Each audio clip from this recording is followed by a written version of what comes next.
in the basement of the Brittany House apartment complex. Maintenance man Frank Lee is fixing a broken water heater.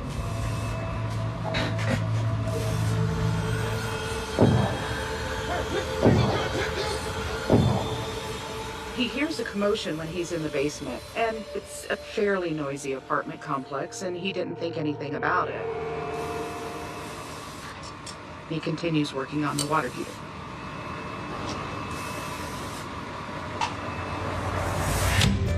But when Frank emerges from the basement, he finds a scene of complete chaos. There were a lot of flashing red lights, and he hears sirens coming toward the complex. Guys, what's going on? Oh, something in 21? It seems that something terrible has happened in apartment 21. He runs up there and he tries to get to the apartment.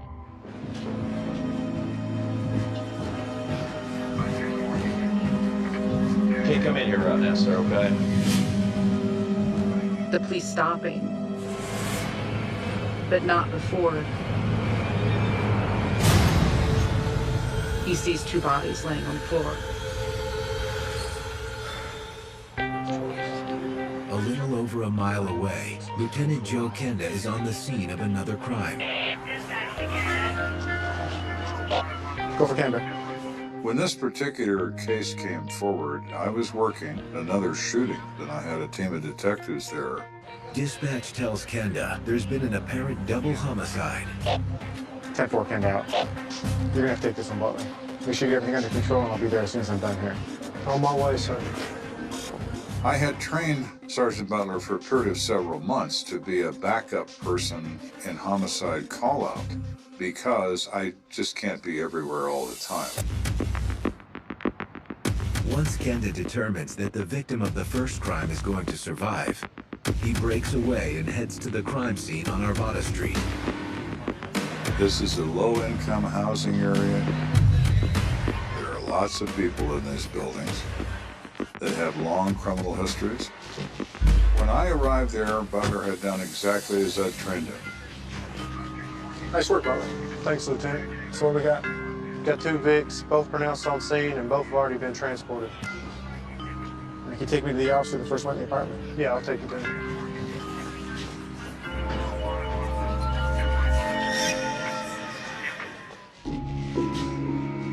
They find a woman who they identified as Colleen Johnson.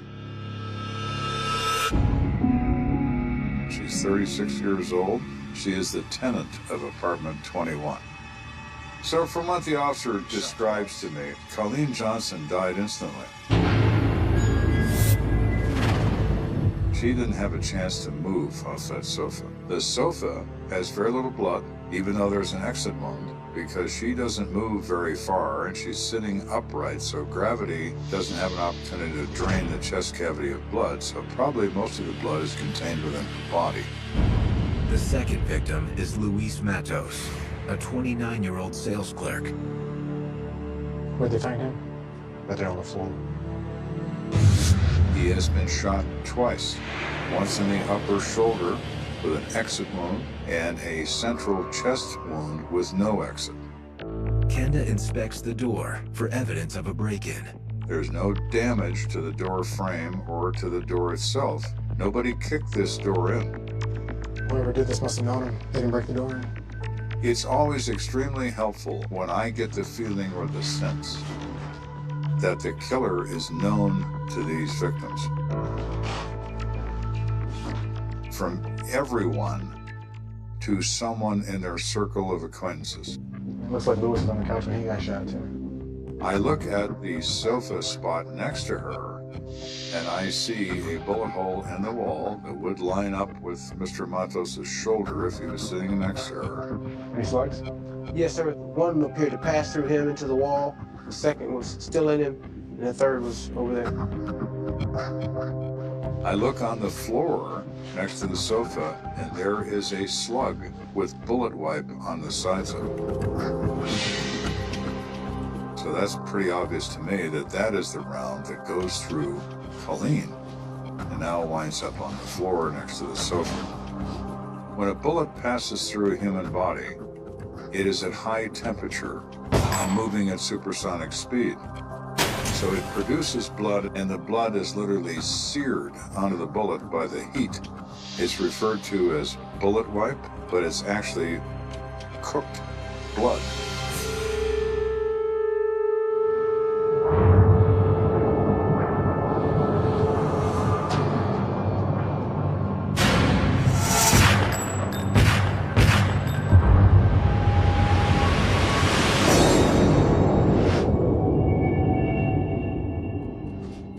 Kenda also finds 3 expended casings on the floor. So we have 3 shots fired. 380. Pick up the casings. They're from a 380 semi-automatic, or 9mm Kurtz, short 9mm. 3 shots. This guy knows how to use a gun. I have seen crime scenes where 20 or 30 shots are fired in an 8 by 10 foot room and nobody even gets hit. Here we have 2 people sitting on a sofa, bang, bang, bang, everybody's dead. They are either the luckiest shooter in the world or they're really good at it. But it's likely the killer didn't set out to shoot both Luis Matos and Colleen Johnson. Usually when you have a double homicide, there's one intended victim. If there are other victims, it's because they were in the wrong place at the wrong time. The fact that the murder happened in Colleen's apartment leads Kenda to believe that she was the target. The likelihood in my mind is great that Luis is collateral damage. Whoever came here was looking for Colleen Johnson. In order to figure out who wanted Colleen dead, Kenda needs to learn everything he can about her. Who does she spend her life with, and who has she been in contact in the last 48 hours that maybe made her look like this?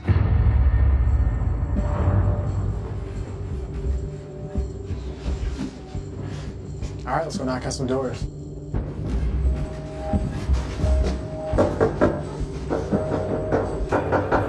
Do you know anything about the people upstairs? No, I don't know any person. Kenda's men have no luck with the first few neighbors. But in the complex's basement, they find maintenance man Frank Lee. Frank? Yeah. I'm Lieutenant Kenda. This is Detective Butler. We're investigating the shooting in apartment 21. Do you mind if we ask you a few questions? Absolutely. He says he knows Colleen, talks to her quite a bit. In fact, Frank had just spoken with Colleen earlier that evening. So you know her well? Yes. Can you tell me about her? She was a good kid.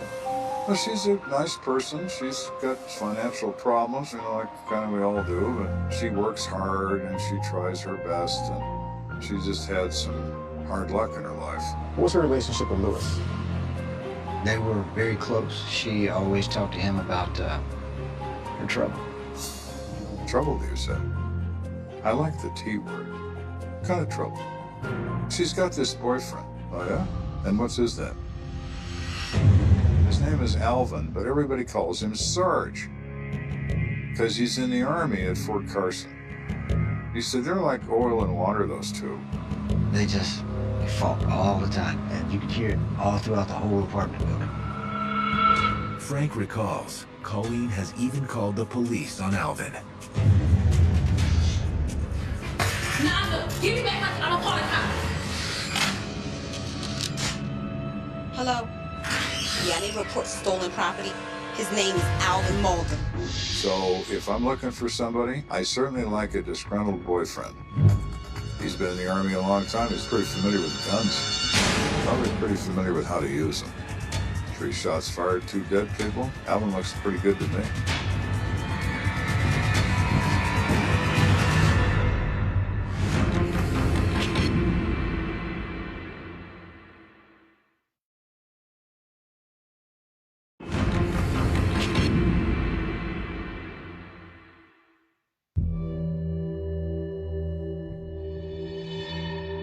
So at this point, we have 2 dead people, but I believe that one of them is the target, which is the resident, Colleen Johnson.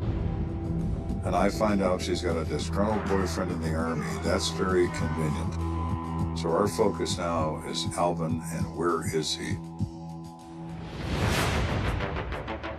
Kenda and Butler head to the U.S. Army base at Fort Carson for help in locating Colleen Johnson's boyfriend, Alvin Molden. The Army maintains a unit called CID, Criminal Investigation Division, and they are the Detective Bureau of the U.S. Army. And they are extremely cooperative with us. Hello, I'm Lt.Joe Kenda, CSPD. Hello, Lieutenant. How may I help you? We're looking for a soldier named Alvin, between the ages of 37, 40 years old. Alvin Molden. Yes. One moment. Bang, they produce him. The CID escorts Kenda and Butler to Sergeant Alvin Molden's barracks.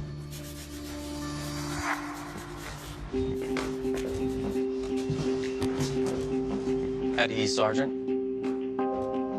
This is Lt.Joe Kenda. He has a couple questions for you. Yes, sir. Alvin is cooperative. Sergeant, do you know Colleen Johnson? Yes, sir. Can you tell me about your relationship with her?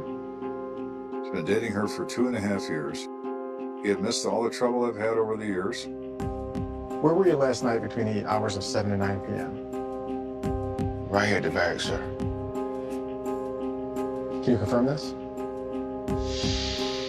Yes, he was on the guard post all those hours. Was there the entire time? Yes. He has the perfect alibi. He's on guard duty in the United States Army in front of everybody and his brother. He could not have physically done this crime. So here we are with this guy that looks so good, and he's not the guy. This statue of him turns into sand and drains through your fingers. With Alvin Molden in the clear, Kenda has to break the news of Colleen's death. What?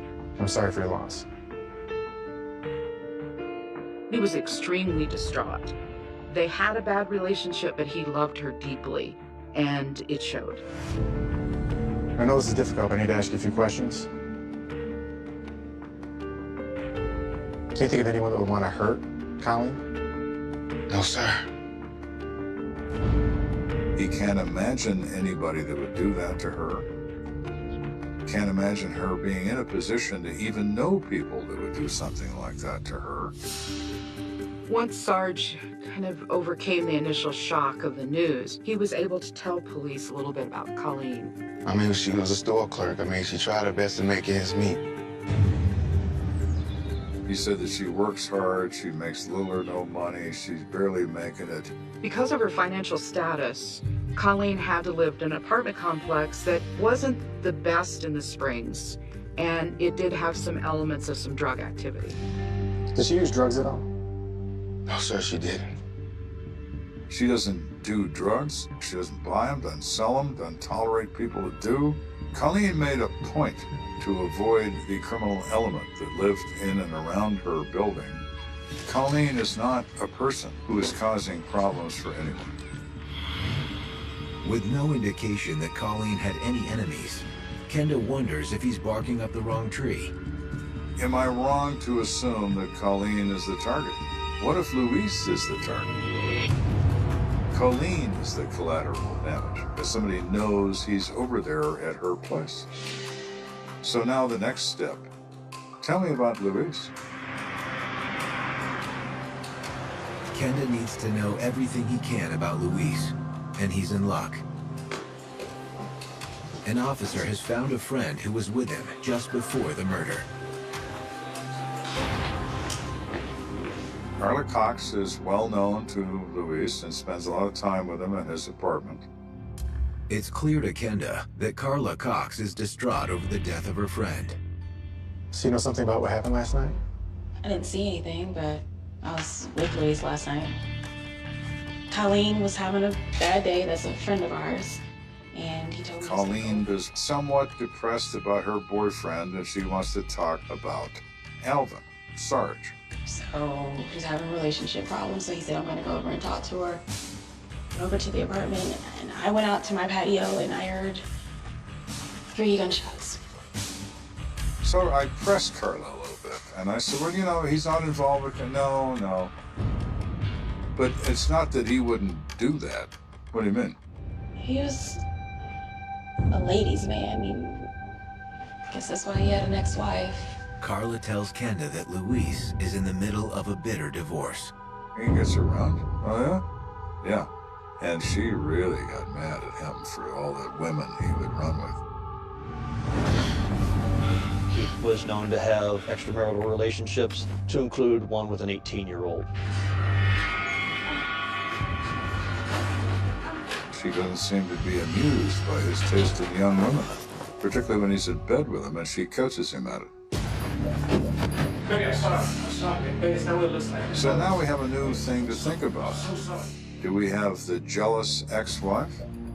What if she decides that Luis's newest girlfriend is Colleen Johnson? And she goes over there to get even and shoots everybody. Could that be? Sure it could.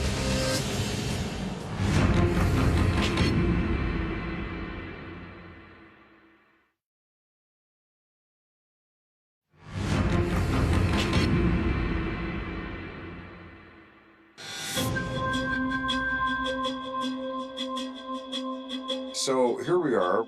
We've gone through one involvement with Colleen and her boyfriend. We've resolved that, but now we discover there's another issue with Luis. The second shooting victim, Luis Matos, is embroiled in a bitter divorce that began when his wife caught him in bed with a younger woman.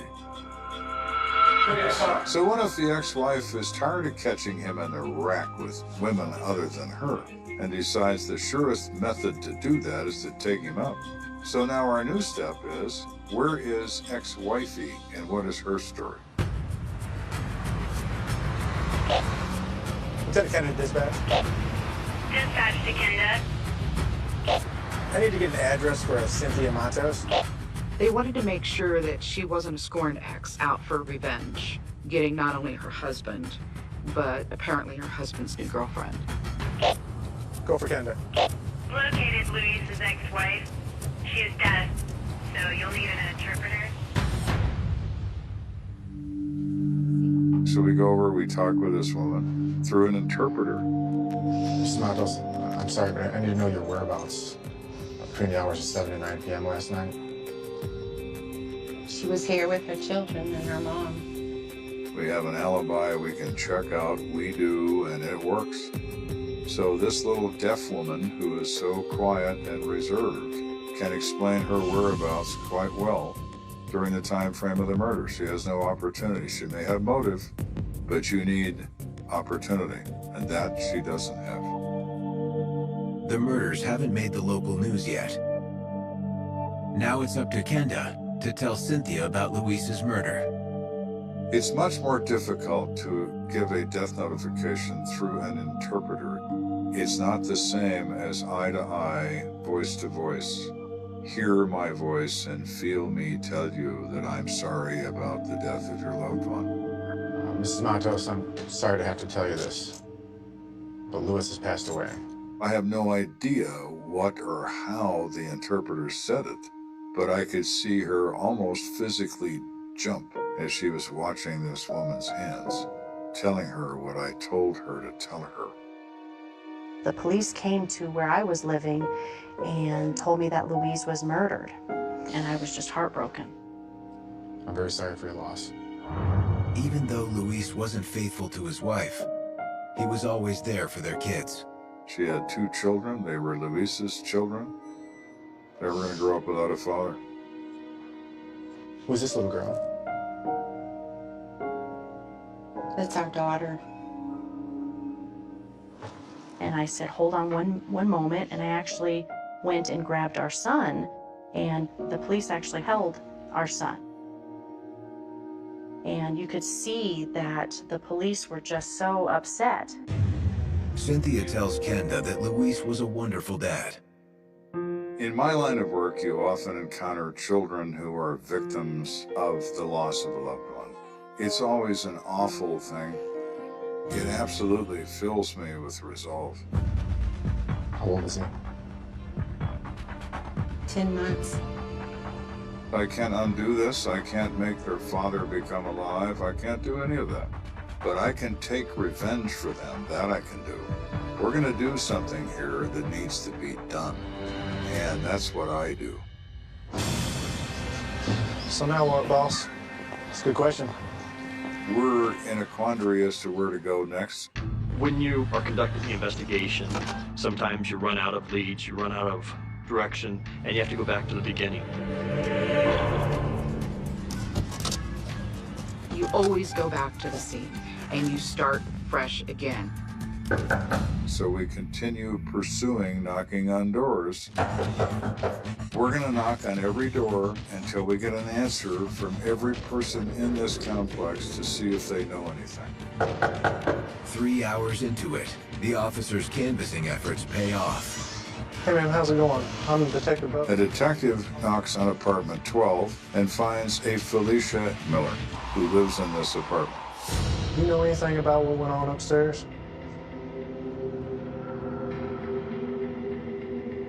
The detective immediately calls me and says, "You better come down here." So we got. Felicia is in her apartment. The detective comes out in the hallway and says, "I think this is it." She is nervous and frightened and furtive eye movements back and forth. Everything about her says key witness, and everything about her body language says she's afraid, but she knows. I can feel it in my bones. This is the magic I've been looking for, and I found it behind door number 12.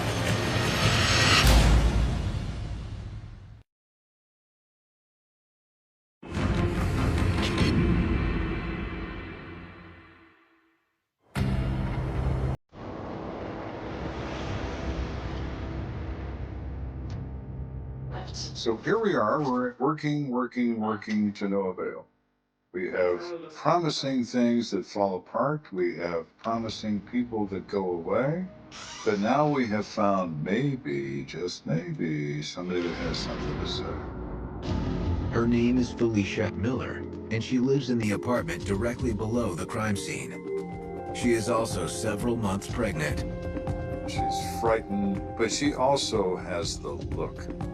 And by the look, I mean the look of knowledge. So I sat down with her at the kitchen table and I said, "Tell me what you know about this shooting." Because you know, Felicia. Well, It's in your best interest to tell me what you know right now. these girls did it. Girls? And that stopped me for a second. These girls did it? It is a rare thing for a woman to use a firearm in the commission of a crime. And she uses the word girls, plural. What girls? She says that the one girl's name is Chantel Davis, but everybody calls her Tang. And this other girl that runs with her is a little bit younger, and her name is Leah Tria Brown, but everybody calls her Mookie. Then there's this guy that hangs out with them named Alan. But I don't know him that well. So how do you know Tang and Mookie? We met at a Red Cross shelter. And then they just showed up here. Who is it? Steve. They come into her apartment 2 days before the shooting. What's up, Felicia? Hi, how are you? Good. Yeah, I was, want to know if we could chill here for a little bit. Okay. What's up? Mookie, Tang, and Alan. They move in. It's work, right? It's work out. But when Felicia let the trio into her home, she had no idea what she was getting into.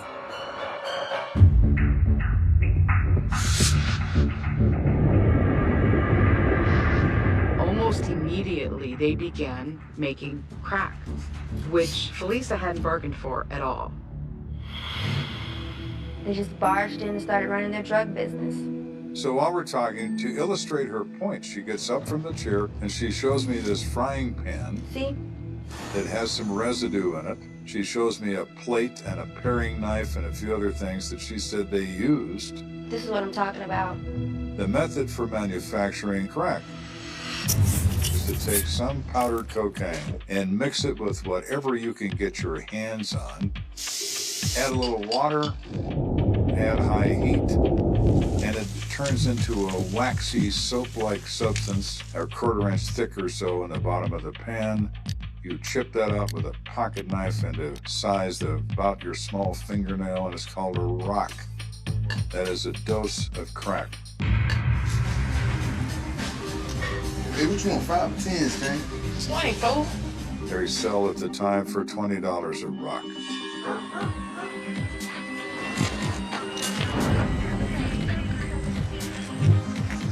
Crack gets its name from the sound it makes when it burns. It makes a snap, crackle, pop sound.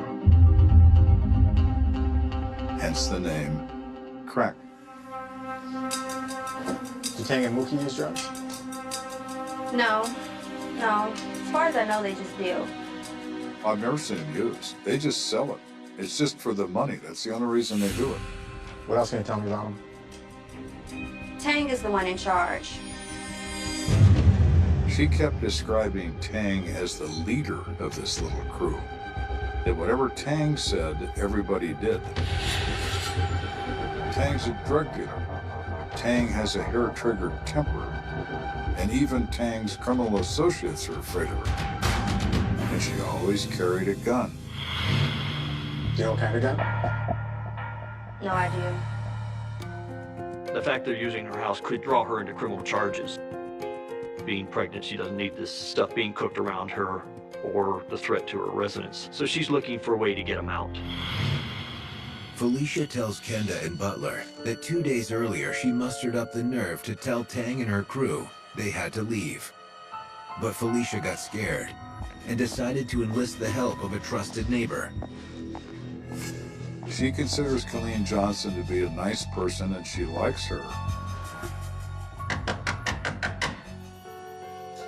So she goes to her for advice. Yeah, we can talk. What's going on? Colleen and Luis are having a couple drinks and she blurts out her story. They're cooking drugs in my apartment, and I just want them out. No, you need to call the cops. I can't call the cops, then I'll be a snitch. No, by the time the cops get there, everything will be okay. The cops will handle it for you. Don't worry about that. They'll be in jail. If she finds out, she'll kill me.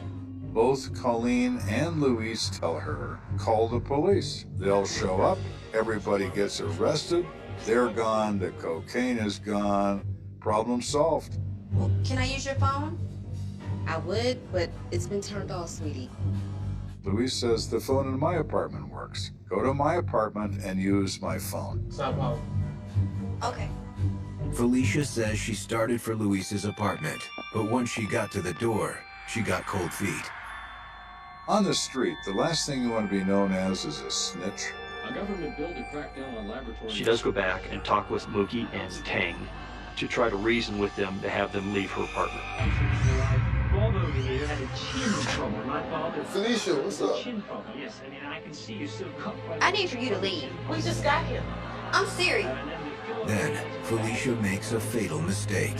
She says to Tang and to Mookie and to Alan that she's talked to her friends and they told me to call the police and they're going to come here and arrest all of you. I just want you all to leave. Who you told that to? Colleen and Lewis. Them fools upstairs? Yeah? She just fingered those two victims. What's Tang thinking? They know about me and the dope. They need to go away. Tang reaches into her bag, takes out her gun, sticks it in her waistband, looks at the other two. Let's go. Not too much, bitch. And they leave the apartment. Felicia tells Kenda she thought Tang and her crew were leaving for good.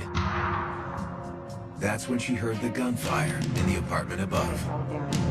She hears voices.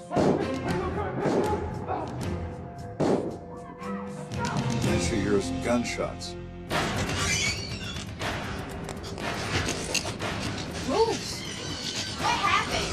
Ain't nothing happened. Hey, get the door. They grab all their stuff and they run out the door.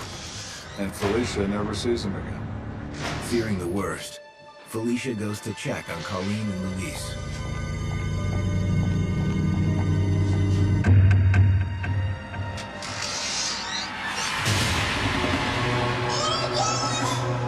She sees both of them laying there, and she is freaked. Somebody call the police! Somebody call the police!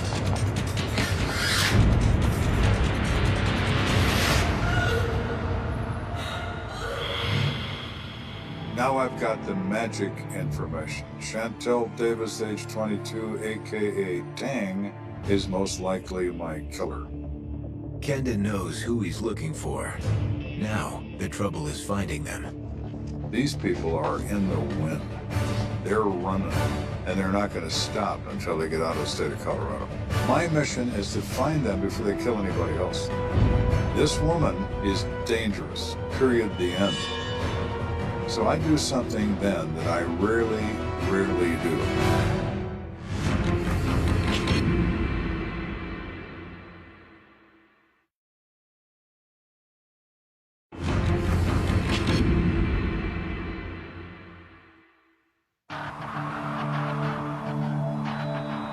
We're at the point in this investigation where it's no longer in the dark. Hey, get the dope! We're looking for 3 suspects on the run, and at least one of them has a gun. They've already killed twice. They wouldn't hesitate to kill again. So I've taken the nuclear option. In my career, I have never seen Kenda do this ever before. But what he did was he called a press conference.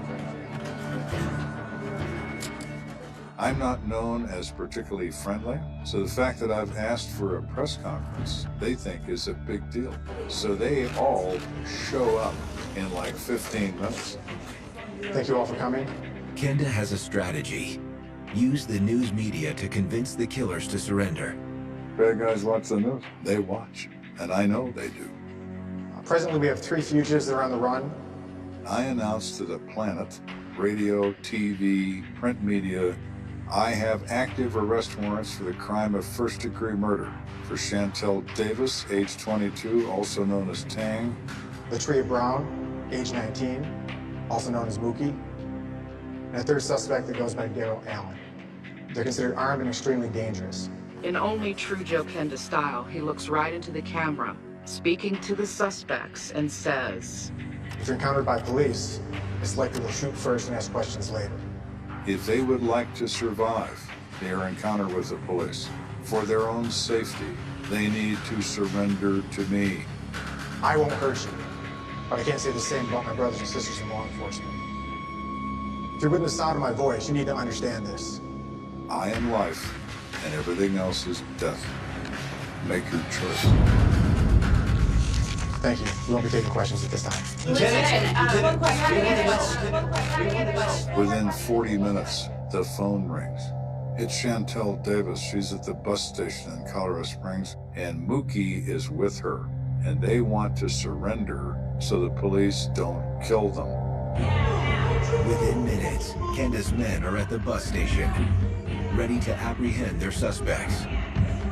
When the officers approach the bus station, they see Chantel and Mookie standing there with their hands in the air. They handcuff them and bring them to me. 10 years, the right to remain silent. Anything you say can and will be used against you in a court of law. Do you wish to waive these rights? I need a verbal answer. Yeah. I don't know nothing about shooting people, so yeah.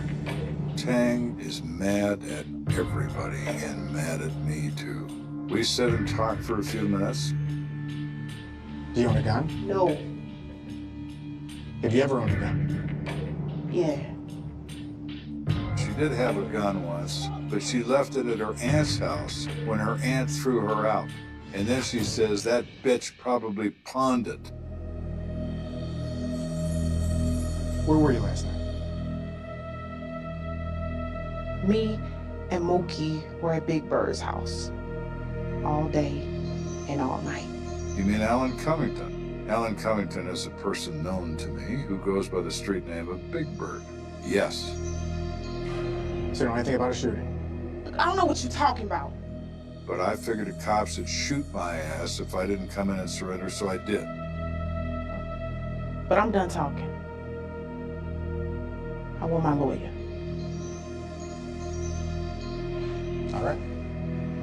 When she asked me for a lawyer in the interview, I said, okay, it's all done. We're all done, honey.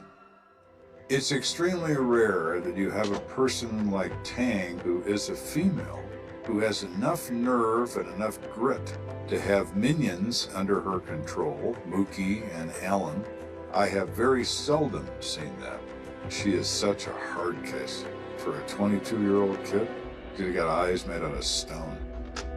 With Tang refusing to cooperate, Kenda hopes he'll have better luck with her partner, Lt.Joe Brown, aka Mookie. Mookie says the same story, chapter and verse, because they rehearsed it. Where were you last night? Man, me and Tang were at Big Bird's. You were there the whole time? Yep. Oh, yeah? Well, we'll see about that. Lt.Joe Brown, you're under arrest for murder. You have the right to remain silent. Anything you say can will be used against you in a court of law. But Kenda knows that in order to make the charges against Tang and Mookie stick, he's going to need some more concrete evidence. I need the gun, and I don't have one. So he tracks down the aunt Tang mentioned in her interrogation. We go see her. She says, oh yeah, she was here. Her and Mookie, they came here, they stayed here for a few days. I threw their ass out. Why was that? Cause those two girls ain't nothing but thugs. Oh, Tang is nothing but trouble, man. That girl is mad at the world. And she said, you know that girl's got a gun? Oh yeah? What do you know about a gun? She keeps it in her room. Mind if we take a look? Go ahead, whatever. So we search the room, we find a receipt for the gun in her name for a Lorcan 380 auto. Hey, Lieutenant, have a look at that. It's the same make and model used in the shooting. That's the right caliber.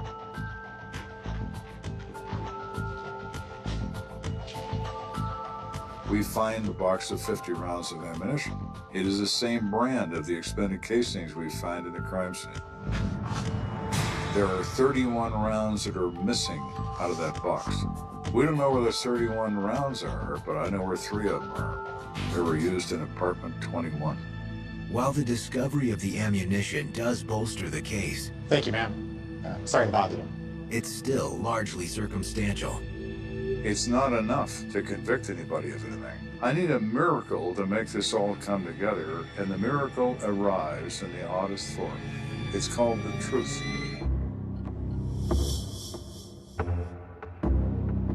I get a phone call from the Sand Creek Division, one of our area commands. Said a guy just walked in here and announced that he is Daryl D. Allen. Hey, I'm Daryl Allen. I was with Chantel Davis and Lt.Joe Brown. I hear on the news I'm wanted for murder. Perfect. So we blast down to the Sand Creek Division to have a heart-to-heart with our man, Daryl. Daryl Allen represents Kenda's last, best chance to get to the bottom of what happened. You're in a real jam here, Daryl. Right now, we're thinking you did this. You tell me the truth, I might be able to help you out. I ain't shooting nobody. Tang did. Okay, Daryl, now we're cooking. Tell me what happened. Daryl confirms that when Felicia Miller revealed Luis Matos and Colleen Johnson had urged her to call the cops, Tang snapped. Let's go. So they go upstairs to apartment 21. They knock. What's this? I guess y'all was down at Felicia's, huh? We need to talk. Tang never says a word. She draws the gun.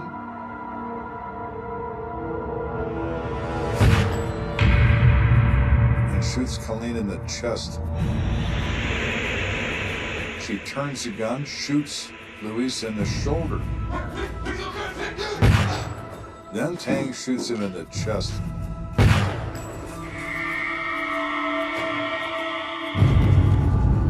And he falls dead on the floor.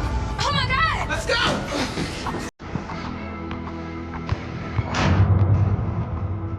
You know what happened to the gun? Tang forced me to get rid of the gun.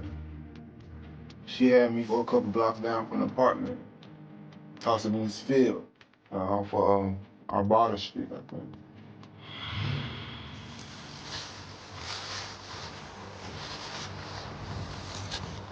Lieutenant, I found something. We go up there with a team and we search the field in daylight, and within 30 minutes we find it all. So now we've taken it into ballistics, and the ballistic reports comes back, says that the expended casings were fired from that gun, and all 3 of the fatal bullets were fired from that gun as well. Now armed with physical evidence and eyewitness testimony, Kenda's case against them is airtight.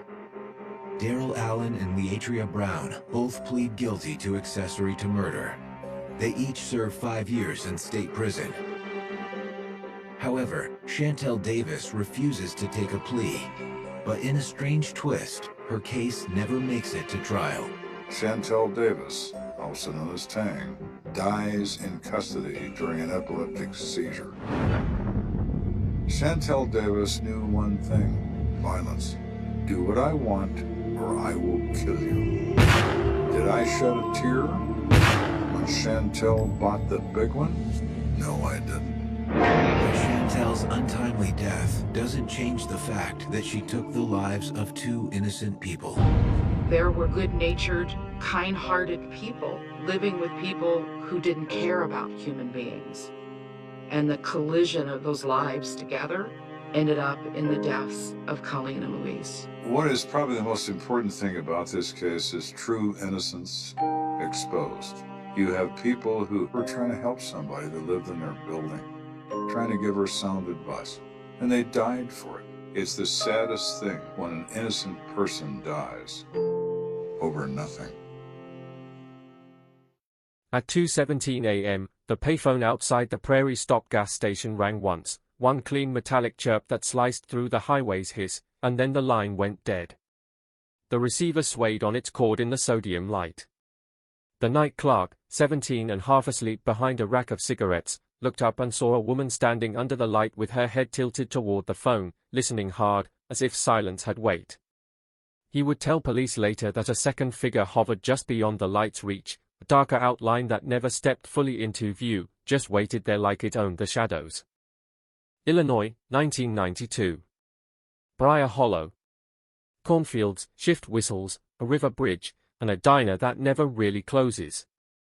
11,000 people who could tell you who owned which truck and who owed money to whom. Bad news usually came with a reason you could point at. This one didn't. This one arrived like a clean cut, no blood on the knife, no scream in the street, just a name that stopped being where it belonged. Her name was Marin Haskins. 24. Red-brown hair, pale freckles, eyes that looked like they were always measuring distance. By day she worked in the county records office, filing deeds and liens and the quiet paperwork of other people's secrets. By night she worked at the Lantern Diner, carrying plates and refilling coffee while strangers talked too much because they thought a waitress was harmless. Marin wasn't harmless. She listened. She remembered. And lately, she'd been writing things down, small, precise notes like she didn't trust memory to hold what mattered. Friday, October 9th, the air had teeth. The lantern's bell chimed at 11:41 p.m. as Marin stepped outside, apron rolled into a knot under her arm, tips folded into her pocket. The cook saw her pause by the window, staring back into the bright warmth like she'd forgotten something, then shake it off with a tight smile that didn't reach her eyes. A waitress offered to walk her to her car. Marin waved it away. "It's Briar Hollow," she said, like that sentence could protect her, and she headed into the dark with her shoulders squared the way people square up when they refuse to be afraid. Her car was a faded blue Pontiac Sunbird with a dented fender and a cassette stuck in the player. It was parked 2 blocks behind the diner in a shared lot with a pharmacy and a law office. The lights back there were old and tired, making pockets of darkness between cones of yellow. At 11:53, a man on Maple Street heard tires spit gravel and saw headlights swing wide, like a driver had misjudged the turn. Then the lights snapped off. He waited for the engine to roar away. It didn't. He told himself it was kids fooling around, or a couple arguing, or nothing at all, and he went back to bed with his heart still sprinting in his chest. At 6:12 a.m., Marin's mother, Eileen, called the lantern. No answer. She called the county office. She didn't show, Marin's supervisor said, voice already tightening. Marin didn't miss work. Eileen drove to Marin's apartment on Elm Street, a second-floor walk up above a shuttered florist. The bed was made. The bathroom light was on. A coffee mug sat in the sink with lipstick on the rim. Marin's purse was gone.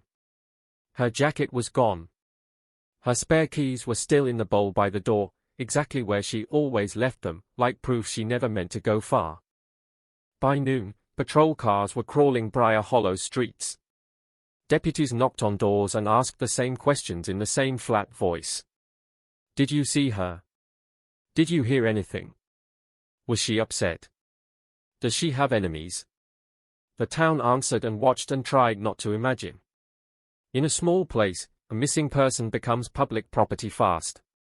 Friends replayed their last conversations, searching for a hidden warning. Strangers turned Marin's life into a theory, because a theory feels better than a void. The first hard fact arrived like ice water. At 1:38 a.m., Marin's debit card had been used to withdraw $40 from an ATM inside a 24-hour grocery store 1 county over. Not enough to run away. Just enough to prove movement in the night. The store camera captured a grainy black and white frame, Marin standing too close to the machine, shoulders hunched, hair down, face pale. Behind her, a tall blur, close enough to be in her shadow. The image was too muddy for a face, but it screamed one thing with brutal clarity: she wasn't alone. They found Marin's car that afternoon, parked in the far corner of Briar Hollow High School's lot where the bleachers threw long shadows even in daylight. The driver's door was unlocked. The keys were missing. The passenger seat was shoved all the way back, like someone tall had been sitting there. On the floorboard lay a single cheap gold hoop earring, Marin's, Eileen said immediately, certainty cracking her voice. In the cup holder sat a lipstick tube with the cap off, smeared as if it had been fumbled in a hurry, as if someone's hands had been shaking. No blood. No torn fabric. Just the quiet mess of interruption. The lab dusted and lifted what it could. Prints everywhere, because a car is a messy record of a life, Marin's, her mother's, old touches from friends. But on the inside handle of the passenger door were 2 partial prints that didn't match anyone in the Haskins household. The technician circled them in red and wrote a single word on the report: unknown. It looked small on the page. It felt enormous. It was the first thing in the file that didn't belong to Marin, and that made it feel like the first real intruder. Searches began. Volunteers walked fields shoulder to shoulder, eyes down, scanning ditches and fence lines. Dogs strained at leashes and every pause made people flinch. The sheriff set up a command post at the fire station. Maps bloomed on the walls. Timelines sprouted pins. Photocopies of Marin's face multiplied until it felt like she was everywhere except where she should be. And while the town searched the land, it also searched itself, probing for the kind of secret that could explain this, because a town like Briar Hollow doesn't like mysteries. A mystery is a crack in the foundation. Rumors came like flies. Someone swore they saw a white van behind the lantern. Someone insisted they heard a scream near the river. Someone said Marin had been asking questions, that she'd been digging through courthouse filings and talking to people who didn't want to talk back. Fear doesn't wait for proof. Fear grabs the nearest shape and squeezes until it becomes an answer. Sheriff Donnelly stood in front of cameras with tired eyes and said, "We have no reason to believe foul play at this time," and nobody believed him, not really, not after that ATM photo, not after a car abandoned like a shrug, not after a young woman with routines and responsibilities simply ceased to be. The obvious suspect came with a name and a temper. Kyle Mercer, 26, paper mill worker, built like a door frame. Marin's boyfriend for 8 months, long enough to fight, short enough to still be surprised. Kyle admitted they argued. He said she was always digging into stuff, always making people uncomfortable, always acting like she was collecting secrets. He offered an alibi for Friday: friends, beer, a televised fight, loud voices. Detectives checked it, pulled at it, found it holding. Kyle left the station furious, and in Briar Hollow fury and guilt often shared a face, so his anger didn't clear him. It just made people whisper louder.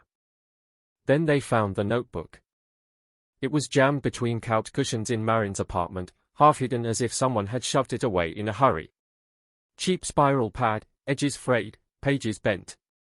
Inside were license plate numbers, dates, short notes in Marin's tight handwriting.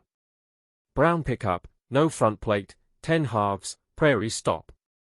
Black SUV, tinted, 9/19, behind courthouse. White sedan, dented hood, 9/28, river lot. It wasn't a diary. It was surveillance.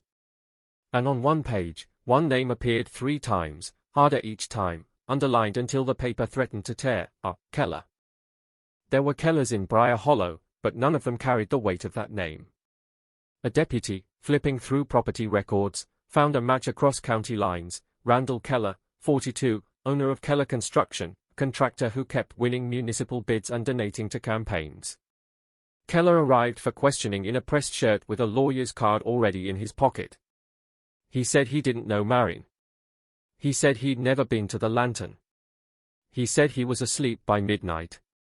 His voice never rose, and that calm felt like a glove over a blade.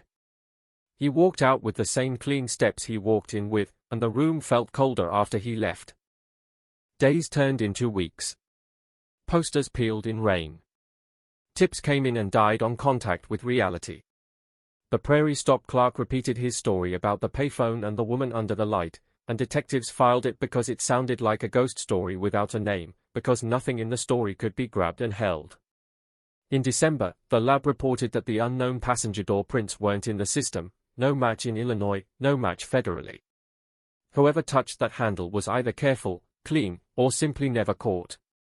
Winter came hard and flat, snow sealing the fields like a lid on a box. By the time the first deep freeze hit, Briar Hollow had started changing in small, permanent ways. Doors locked earlier. Daughters got walked to their cars. The diner's bell sounded sharper at night, like a warning instead of a greeting. And that payphone at Prairie Stop, receiver steady, line humming, became a quiet threat. It rang for wrong numbers, for lonely truckers, for bored drunks, for anyone reaching into the dark, and every ring carried the same question in its echo: if Marin Haskins could vanish in this town, then what else could vanish, and who would be next? The first time the phone at Eileen Haskins' house rang after midnight, it rang just once, sharp and short, like someone testing the line, and when she snatched it up with both hands the only thing on the other end was breathing, slow, deliberate, close enough to make her picture lips against plastic, then a click so clean it sounded practiced. She stood there in the kitchen with the receiver pressed to her ear long after the tone returned, staring at the wall calendar where October had been crossed out with angry ink, as if time itself was doing something wrong, and when she finally set the phone down she noticed her own fingertips trembling so hard they left sweat prints on the counter. By January, Briar Hollow didn't feel like a town anymore. It felt like a crime scene stretched out over streets and fields, a place where every driveway held a question and every porch light looked like it was staying on for a reason. The sheriff's office kept saying there was progress, that they were following leads, that the case was active, that people needed to be patient, but patience was a luxury the Haskins family didn't have and the town was spending its sympathy like loose change. The talk in the diner shifted from football to doors that shouldn't be unlocked. Mothers stopped letting their kids bike past the river at dusk. Men at the mill started walking out to the parking lot in pairs, pretending it was a joke, laughing too loud, the laughter tight and brittle like it would shatter if you touched it. Detective Lyle Brannigan didn't laugh. He'd transferred from Springfield 2 years earlier and still carried the look of someone who'd seen how ugly a small town could get when it decided to keep secrets. Brannigan was the one who took Marin's notebook and treated it like scripture, turning each scrawled license plate into a location, a timestamp, a name. He had the pages photocopied and pinned to his board. He stared at Keller until the letters felt like they were burning into his eyes. It wasn't that he had proof. It was that Marin had been tracking something, and the only reason to track something is because it scares you. They pulled the municipal bid files, roads, culverts, drainage work, and Keller Construction was on all of them, like a signature stamped across the county. Brannigan found change orders approved at odd hours, invoices rounded too neatly, subcontractors that never existed outside of paper. He found a chain of favor so quiet you could mistake it for routine, and when he brought it to Sheriff Donnelly, Donnelly's jaw tightened in a way that told Brannigan he'd stepped on a live wire. Donnelly didn't say, "Stop," not out loud. He said, "Be careful," which in law enforcement often meant the same thing. They went back to the Prairie stop, because the payphone detail wouldn't let Brannigan's mind go. He stood under the sodium light at 2:17 a.m. on a Wednesday, the air so cold it tasted metallic, and he tried to see what the clerk had seen, the swaying receiver, the woman listening, the dark outline just outside the light. Nothing happened. No footsteps. No ring. But he noticed the angle of the light, how it left a blind wedge behind the ice machine, and he noticed tire tracks in the gravel lot that curved wide and stopped, as if a vehicle had pulled in and waited without ever fully parking. The tracks were old now, half erased by snow, but the pattern of the tread was unusual, deep, blocky lugs like a work truck or an off-road tire. He took photos anyway, because sometimes the only difference between a dead end and a breakthrough was time. He asked for the store's security footage from that night, not just inside, but out. The owner, a man with nicotine fingers and a wary face, produced a VHS tape with a sigh. "Ain't much," he said, like he'd already decided the footage would be useless and he wanted the detective to understand that disappointment wasn't his fault. In the sheriff's office, Brannigan and the tech rewound and played it again and again, tracking the grainy images of the lot. At 2:14 a.m., headlights swept in from the highway and cut across the camera's view. A truck, tall, boxy, impossible to identify through static, rolled into frame and stopped at the far edge of the lot, engine idling. The figure that stepped out was just a black smear in the snow glare. It moved toward the payphone and then, this was the part that made Brannigan's stomach tighten, another figure appeared from the darkness behind the ice machine, like it had been there the whole time. Two silhouettes faced each other under the light. One lifted an arm, a gesture that could have been pointing, could have been handing something over, could have been a threat.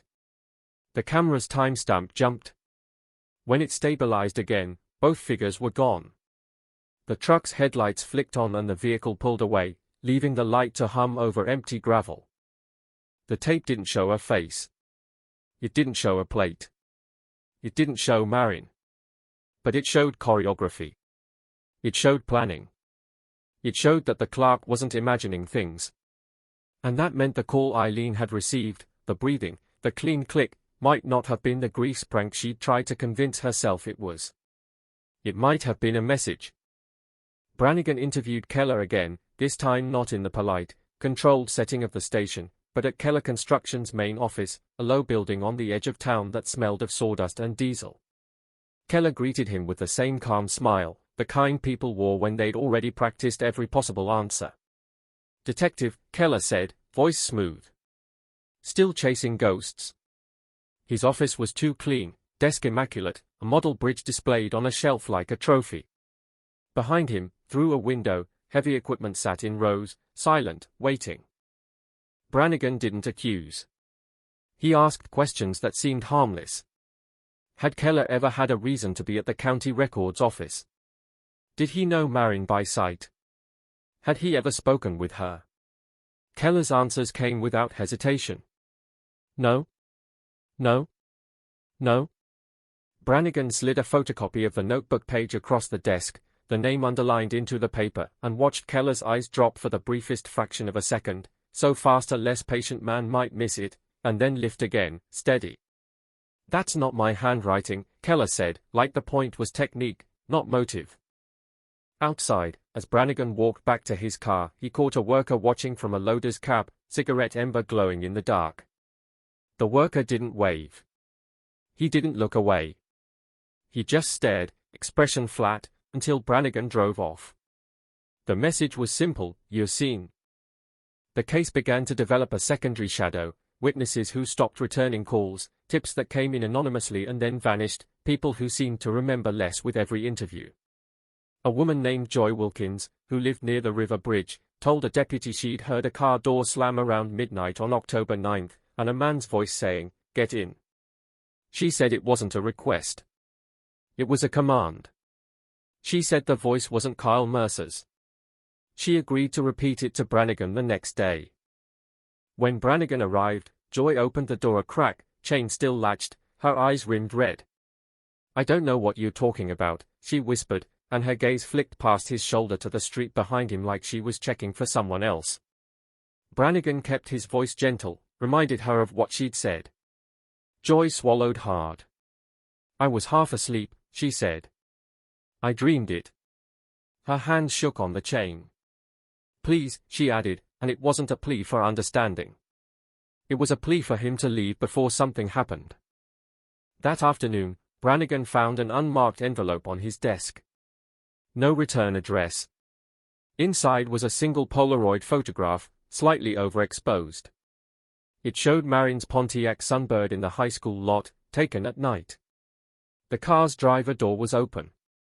The image was angled, as if the photographer had been crouching, trying not to be seen.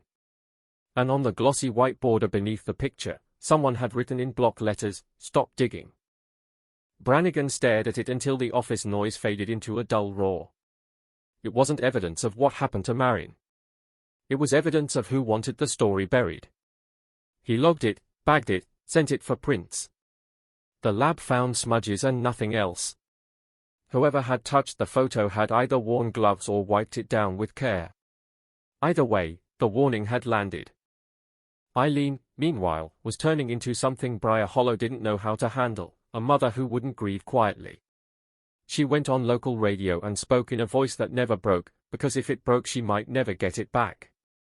She hung posters on every utility pole. She stood outside church with flyers and stared down people who tried to look away. She wrote letters to the state police, to the governor's office, to anyone whose title sounded like power. She called Keller Construction and asked for Randall Keller by name until a secretary told her, too sharply, that if she called again they'd report her for harassment. Eileen didn't hang up fast enough. "Tell him I hear him breathing," she said, low and clear, and then she hung up. The sheriff's office tried to keep the case contained, but it kept leaking into other things, old complaints about Keller's crews trespassing on land, whispers about cash payments at the diner, a councilman who suddenly resigned, for health reasons, and wouldn't meet anyone's eyes in public. Brannigan started seeing the town's lines, who sat with whom at the Lantern, whose trucks parked behind the courthouse, who attended which fundraisers. A network became visible once you knew to look for it, a web of favors and silence. And in the middle of it was Marin, a woman who filed deeds by day and served coffee by night, who had written down license plates like she was marking predators. Then the call came that punched through weeks of slow decay. A fisherman named Earl McCready had been walking the riverbank near the old quarry road when his dog found something in a culvert, a plastic bag caught on rebar, half submerged. Earl thought it was trash until he saw the pale rectangle inside, stiff and swollen. He called it in, voice shaky, and deputies arrived with gloved hands and tight faces. The bag contained a cassette tape. No label. No case. Just the tape, waterlogged and dirty, as if someone had tried to drown it. The techs dried it in a lab, delicate as surgeons, and when they finally threaded it into a player, everyone in the room held their breath like a ritual. Static hissed. Then a sound, muffled, rhythmic, like footsteps on gravel. A car door. A woman's voice, tight with panic, words slurring together in a desperate rush. "Please, please," the tape crackled, and the voice sharpened for a second, clear enough to cut. "Randall, I swear," a male voice slammed over hers, low and furious, two words that hit like a hammer, "Shut up." Then a thud, wet and heavy, followed by a sound like fabric scraping against metal. The tape ran on for another 20 seconds, nothing but breathing and movement and the distant hum of an engine, and then the audio cut out, either because the recorder stopped or because someone had reached forward and ended it. No one spoke for a long moment. The name hung in the lab air like smoke. Randall. Not Keller, not officially, not on the tape, but in a town that size, a first name could be a fingerprint. Brannigan felt his pulse in his teeth. He knew what evidence like this meant, and he also knew how fragile it could be, how quickly it could be questioned, explained away, dismissed as unreliable. Yet it was the first time Marin's terror had entered the case file as sound instead of imagination. It was the first time the void had spoken back. They traced the cassette type, cheap, common, sold at gas stations and drugstores. They tested the tape for prints and found none, not even partials. They analyzed the voices, but 1992 wasn't the era of instant miracles. The audio was muddy. The male voice was low, clipped. The female voice could have been Marin's, but certainty required comparison, and comparison required clean samples. Eileen was asked to listen. She sat with headphones on, hands clenched in her lap, and when the female voice begged, Eileen's lips moved silently as if she were trying to answer, trying to reach through time. When the male voice snapped, "Shut up," she ripped the headphones off like they were burning her and stood up so fast her chair toppled backward. "That's her," she said, and the word was both conviction and curse. Brannigan went to Sheriff Donnelly and laid it out, the notebook, the Polaroid threat, the VHS silhouettes, the tape with the name. Donnelly's face looked carved from fatigue. "You understand what you're implying," Donnelly said, careful. "I'm implying nothing," Brannigan said, and his voice came out colder than he intended. "The tape implies it." Donnelly stared at the cassette as if it were a grenade. "If we move on Keller without something that holds in court," he said, "we don't just lose. We hand him the whole town on a platter." Brannigan leaned forward. "We already did," he said. "We just didn't admit it." That night, Brannigan drove past Keller Construction and saw lights still on inside the office, bright rectangles against the dark. A truck idled near the gate. As Brannigan slowed, the truck's headlights flared, a silent challenge, and for 1 second the beam caught a figure standing near the fence, tall, hands in pockets, watching. The face stayed hidden in glare. The feeling didn't. It was the same feeling as the Polaroid on his desk, the same feeling as breathing on a phone line, a presence close enough to be personal. In Briar Hollow, winter kept tightening its grip, and the case kept tightening around a name that the town was afraid to say out loud. Marin Haskins had vanished, but she hadn't gone quiet. Her handwriting was still on the board. Her earring was still in a bag. Her voice, broken, pleading, now existed on magnetic tape that could be rewound and replayed like a wound you couldn't stop picking at.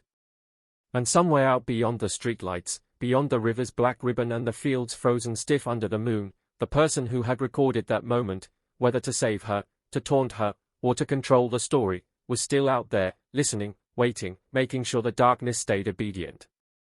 The cassette didn't just add a new clue to the file, it changed the temperature of the entire town, like someone had opened a freezer door and left it hanging wide, and suddenly every conversation in Briar Hollow had frost on it, every glance in the diner lasted a second too long, every phone call came with a pause before anyone dared to speak. People didn't say, "Randall," out loud unless they were alone in their cars, and even then they checked the rearview mirror as if a name could summon headlights. Detective Lyle Brannigan carried the tape in an evidence bag like it was radioactive, and when he walked past desks in the sheriff's office the chatter thinned, not because anyone doubted him, but because everyone understood what he was doing now. He was pushing on the one door the town had always kept bolted. The first problem was simple and brutal: sound doesn't convict, not in 1992, not when the voice is muddy and the defense can call it coincidence. And the second problem was worse: every time Brannigan tried to put weight on the Keller angle, the system around him flexed like a living thing and absorbed the pressure. Requests for subpoenas took longer.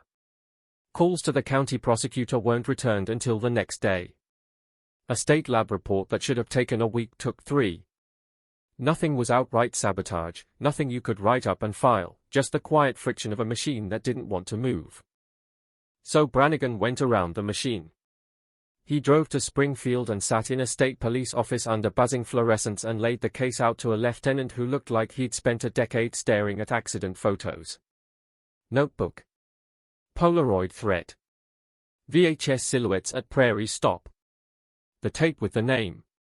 The lieutenant listened without interrupting, fingers steepled, and when Brannigan finished he didn't say yes or no.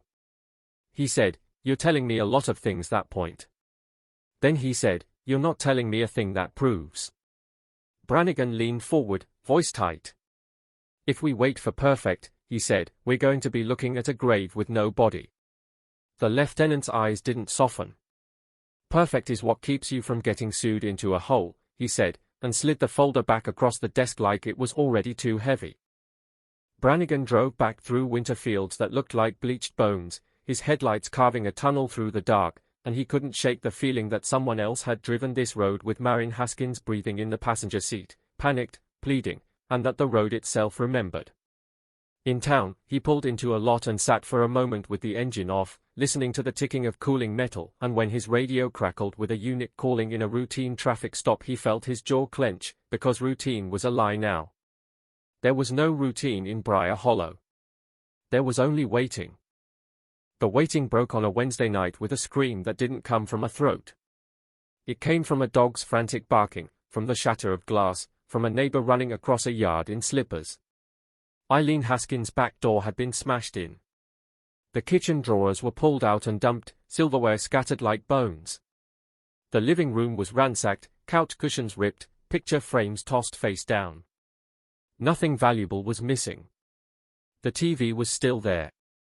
The jewelry box was still there. It wasn't theft. It was a message written in chaos, and the message landed harder than any anonymous phone breathing because it proved proximity. Someone had been inside the home of the woman who refused to shut up. Eileen stood in the doorway while deputies moved through the house, her hands clenched so hard her knuckles looked carved. When Brannigan arrived, she didn't cry. She didn't tremble. She pointed to the refrigerator where a magnet held a flyer with Marin's face, edges curled from months of handling. The flyer had been stabbed into the metal with a kitchen knife. Through Marin's smile, the blade sunk deep, quivering slightly as the cold air hummed. Pinned under it was a scrap of paper, torn from something cheap, written in the same block letters as the Polaroid, "Let her rest." Brannigan carefully photographed it, bagged it, logged it, and watched the deputies' faces, young men who had grown up in this town, tighten into something like hate. But hate wasn't useful. Evidence was useful, and the scrap of paper yielded nothing, no prints, no fibers, no cigarette ash, as if the intruder had entered wearing gloves and leaving nothing behind but fear. Eileen's eyes stayed on Brannigan. "You see," she said, voice low, iron flat. "They can come in here whenever they want." Brannigan swallowed. "We'll put patrols on your street," he said. Eileen's laugh came out like a bark. "Patrols," she said. "Marin vanished under your patrols." The next day, a call came in from a man who wouldn't give his name. He spoke softly, as if he'd practiced sounding calm. He told dispatch he had information about Marin Haskins and said he would only speak to Detective Brannigan. When Brannigan got on the line, the man's breathing caught for a second like he was making himself do this. "She was too curious," the man said. "She saw something she shouldn't have." Brannigan asked where they could meet. The man hesitated, then said, "Tomorrow night. Highway 12 turnout. The one by the old billboard." Brannigan tried to keep him talking, tried to draw out details, but the man cut him off with two words that sounded like a warning from inside a cage, "Come alone." Then he hung up. Brannigan didn't come alone. He came with two unmarked units hidden a half-mile back, engines off, radios low, and he hated himself for it because he knew how this game worked. Trust is bait. Fear is a leash. The turnout sat empty under a moon that looked like dull metal. The billboard above it advertised a brand of cigarettes that no longer existed, the woman in the ad smiling into the dark like she knew everything. At 11:07, headlights appeared, slow and careful. A car pulled in and stopped with its nose angled toward the highway, ready to flee. A man stepped out, hands visible, shoulders hunched against the cold. Brannigan approached, keeping his own hands visible, trying to project calm. The man wore a knit cap pulled low and kept his face down. "You Brannigan?" he asked. Brannigan nodded. "You called," he said. "Talk." The man's eyes flicked over Brannigan's shoulder toward the dark road. "I said alone," he whispered. Brannigan's stomach dropped. "I'm alone," he lied, too fast. The man shook his head slowly, as if disappointed. "No," he said, voice thinning. "No, you're not." And then he did something that made Brannigan's blood run cold. He smiled, quick and sharp, like someone finally seeing a trap spring. In the instant before Brannigan could move, headlights flared from behind the billboard, a second vehicle hidden in shadow. Tires screamed. Metal slammed. The man in the kneecap was hit hard from the side, thrown like a rag doll, and the sound of his body striking the pavement was thick and final. Brannigan ran, shouting into his radio, and the hidden units roared to life, but the second vehicle was already gone, tail lights shrinking into the night like red eyes blinking out. The man on the ground gurgled, blood dark on his lips. Brannigan knelt beside him, gloved hands trying uselessly to hold life in. "Who are you?" Brannigan demanded, voice cracking with fury. "Tell me what you know." The man's eyes fluttered, trying to focus. His mouth worked. A whisper came out, wet and thin. "Bridge under the bridge," he coughed, and with the cough came something else, a broken fragment of a name that snagged on his throat. "Kell," he tried, and then his eyes rolled back and his body went slack, leaving Brannigan staring at a dead informant who had never given his name and had died because he tried to. The report called it a hit and run. Brannigan called it an execution. The state police called it unfortunate. Sheriff Donnelly called it a nightmare. The county prosecutor called it not connected until proven. And Keller Construction's office lights burned late the next evening, bright rectangles against the winter dark, as if the building itself was awake, listening to the news, counting what it had just purchased with silence. Brannigan's board changed overnight. A new pin for the Highway 12 turnout. A new photo, the man's face from the morgue, bruised and pale, still unnamed. The coroner's report gave him a rough age, mid-30s, and a note about calluses on his hands that suggested manual work. The fingerprints came back inconclusive in the system, which meant he'd lived a life clean enough, or invisible enough, to never be officially recorded. A ghost?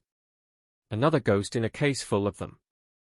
The bridge clue dragged Brannigan to the river at dawn, to the old iron span that locals used as a shortcut and teenagers used as a place to drink and make promises they couldn't keep. The water below moved slow and black, thick with winter melt. Under the bridge, ice clung to concrete supports like white crust. Brannigan climbed down the embankment, boots sliding on dead leaves, and he saw it, fresh scrape marks on the mud where something heavy had been dragged, and scattered cigarette butts that didn't match the brand most locals smoked. A faint smell of gasoline lingered where it shouldn't. He crouched and found a strip of cloth snagged on a rusted bolt, dark blue, like denim or work pants, torn in a clean rip. He bagged it, because bagging things was all he could do, because every piece of this case felt like a finger pointing, and he still couldn't see the hand. That afternoon, Marin's friend from the county office, a woman named Trish Latham, finally cracked under the weight of months. She asked to speak privately, voice trembling, and when Brannigan met her at the station she looked like she'd aged 5 years since October. She was scared, Trish whispered, leaning forward as if the walls had ears. "Marin." She said she found something wrong in the bid files. Not just paperwork wrong, criminal wrong. Brannigan's pulse hammered. "What did she find?" he asked. Trish shook her head, eyes wet. "She wouldn't tell me details," she said. She said if she said it out loud it would become real. Trish swallowed hard. She said she had copies. She said if anything happened to her, I should go to the... Trish stopped, lips parting, and for a second her face turned empty like a light switching off. Brannigan's spine went rigid. "The what?" he demanded. Trish blinked rapidly, as if waking. She stammered. "I don't remember." Brannigan stared. "You just said it," he hissed. Trish's hands rose to her temples. "I can't," she whispered, panic flooding in. "I can't remember. It's gone." Brannigan watched the terror on her face and realized with a sick drop that this wasn't stress. This was conditioning. Someone had reached into the people around Marin and taught them what forgetting felt like. That evening, Trish Latham drove home on County Road 6 and never made it. Her car was found in a ditch, hazard lights blinking, driver's door open. No blood. No body. Just her scarf on the seat, as if she'd stepped out for 1 second and vanished into the rows of dead corn. The search lasted until sunrise. Dogs circled and whined. Deputies combed the roadside with flashlights. A helicopter's beam swept the fields like a giant's eye. Nothing. By morning, Briar Hollow wasn't a town with one missing woman anymore. It was a town with two. Eileen Haskins came to the sheriff's office and slammed her palm on the counter so hard the pen cup rattled. "How many?" she demanded, voice raw now, finally cracking. "How many people disappear before you stop being careful?" Sheriff Donnelly's face looked gray, like he'd been drained. Brannigan stood behind him, fists clenched, feeling the walls closing in. Outside, reporters gathered, cameras hungry, microphones pointed like weapons. "Cold case reopened," one headline would say later, even though the case wasn't cold yet, it was still warm, still bleeding, still moving, but the town already felt the future creeping in, the way unsolved stories fossilize into legend. That night, as Brannigan drove home, he noticed a car behind him that had been behind him for 3 turns too many. He changed lanes. The car changed with him. He took a sudden right. The car followed. His throat tightened. He accelerated. The car kept pace, headlights fixed on his rear window like a stare. At the next intersection, Brannigan slammed on the brakes and swung into a gravel lot, tires spitting stones. The car behind him didn't stop. It glided past, slow, and for one heartbeat the driver's side window lowered just an inch, enough for Brannigan to see a hand holding a small object that caught the streetlight and flashed silver. A cassette tape. Then the window slid back up and the car rolled away into the dark, leaving Brannigan sitting in a cloud of dust, hands shaking on the wheel, staring at the empty road as the implication settled like lead in his gut. Someone had more recordings. Someone had been capturing moments, collecting them, weaponizing them. Someone was close enough to follow a detective, to show him proof without fear, to let him know that every step he took was being watched and measured and counted. When Brannigan finally stepped into his house, he didn't turn on the lights. He stood in the dark hallway, listening, hard thudding, and in the silence he could almost hear it, the soft click of a receiver going down, the scrape of fabric against metal on a tape, the low male voice saying, "Shut up," and behind it all the steady hum of a town trying to pretend it wasn't drowning, even as the water rose to its throat. By Thursday morning the town was running on rumor the way a body runs on blood, and the rumor had a pulse now, a rhythm, a pattern, talk, fear, silence, disappearance. Trish Latham's empty car in the ditch wasn't just another clue, it was a fresh wound that wouldn't clot, hazard lights blinking like a distress signal nobody could answer, and Brannigan stood over the open driver's door breathing through his teeth while deputies swept flashlights across frost-stiff weeds and found nothing but footprints that broke off at the edge of the field as if the earth itself had swallowed her. Someone said maybe she wandered, maybe she panicked, maybe she was hurt and crawling somewhere in the dark, and Brannigan wanted to scream because panic doesn't erase a person that clean, not without help, not without hands that know what they are doing.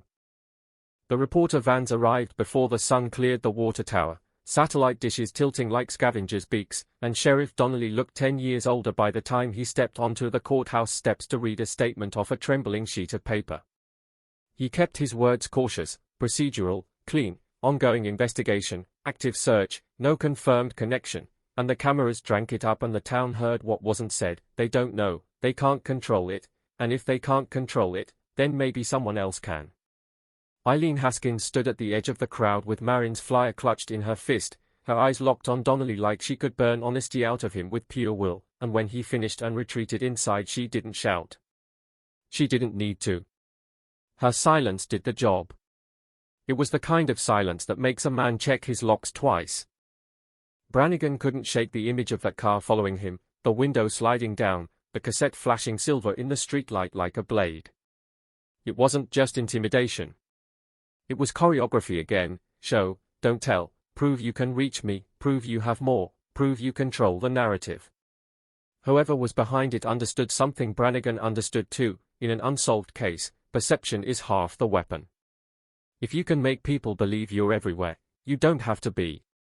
If you can make them believe speaking leads to consequences, you don't have to silence everyone, just enough. And now the town's most fragile witness had vanished on the exact day she finally tried to talk. He drove straight from the ditch to the county records office, to Trish's desk, where the smell of paper and toner hung in the air like stale breath. Her chair was pushed in neatly, as if she'd stood up to grab coffee and never returned. Brannigan asked the receptionist who had opened that morning. A young man with acne scars shrugged and said Trish had been there late the night before. She was copying stuff, he said, voice dropping. A lot of stuff. Brannigan's chest tightened. Copying what? The young man glanced at the glass walls, at co-workers pretending not to listen. I don't know, he muttered. But she looked scared. Brannigan went to Trish's filing cabinet and tried the top drawer. Locked? He asked for the key. The supervisor, a man with a comb-over and too much sweat, claimed he didn't have it. Brannigan watched the man's eyes flicker toward a hallway door, a tell so small it might have been nothing if the case hadn't trained Brannigan to see tells everywhere. He didn't argue. He left, drove to a hardware store, bought a slim pry bar and a cheap lock shim, came back after closing, and let himself into the building with a warrant he knew was shaky and a sense of urgency that didn't care. The drawer gave way with a soft metallic groan. Inside were manila folders, neatly labeled, and behind them, a padded envelope sealed with tape. Brannigan opened it with a knife and found a stack of photocopies, crisp and fresh, the ink still smelling new, municipal bids, Keller Construction letterhead, change orders, invoices. But the real punch wasn't the paperwork. It was the handwritten note clipped to the top page in Trish's looping script, "If I'm gone, check the locker." No locker number. No location. Just the word, as if Trish assumed he would know which locker mattered, or as if the real number was too dangerous to put in ink. Brannigan stood in the dark office, heart hammering, and tried to think like Marin, like Trish, like someone who lived in Briar Hollow and hid secrets in plain sight. Locker. Schools had lockers. The mill had lockers. The courthouse basement had lockers for jurors. The Lantern had a staff locker room behind the kitchen, narrow metal doors that rattled whenever the cook slammed the freezer. He went to the Lantern at 2:04 a.m., when the place was half empty and the coffee tasted burnt and the waitress on shift looked at him like he was bringing the weather with him. The manager, a thick-necked man who wore suspicion like cologne, let Brannigan into the back only after he flashed his badge and stared long enough to make the man's skin itch. The locker room smelled of bleach and fryer grease. Rows of dented metal doors lined the wall, each with a cheap padlock. Brannigan's flashlight beam crawled over names scratched into paint, Jess, Ray, Marie, and then he saw it, a door with no name at all, just a faint outline where a sticker had once been peeled away. The padlock was new, brass shining like it had been purchased yesterday. Brannigan's stomach sank. Whoever owned this locker hadn't bothered to disguise the fact that it was being sealed now, after the disappearances, after the fear had matured. He pulled out bolt cutters from his trunk, returned, and snapped the lock with a crack that sounded too loud in the narrow room. The locker door swung open and the smell hit him first, cigarette smoke and cheap cologne, stale and human. Then he saw what had been stuffed inside, a black cassette recorder, the kind you could hold in one hand, and a stack of tapes, each wrapped in plastic like meat. Brannigan stared at them and felt the floor tilt slightly beneath him. This wasn't one tape found in a culvert. This was a collection. A library. Someone had been recording. Someone had been saving. He reached in carefully, gloved, lifted the recorder, noted the brand, a common model, but not too common, the kind sold at electronics shops in the next county.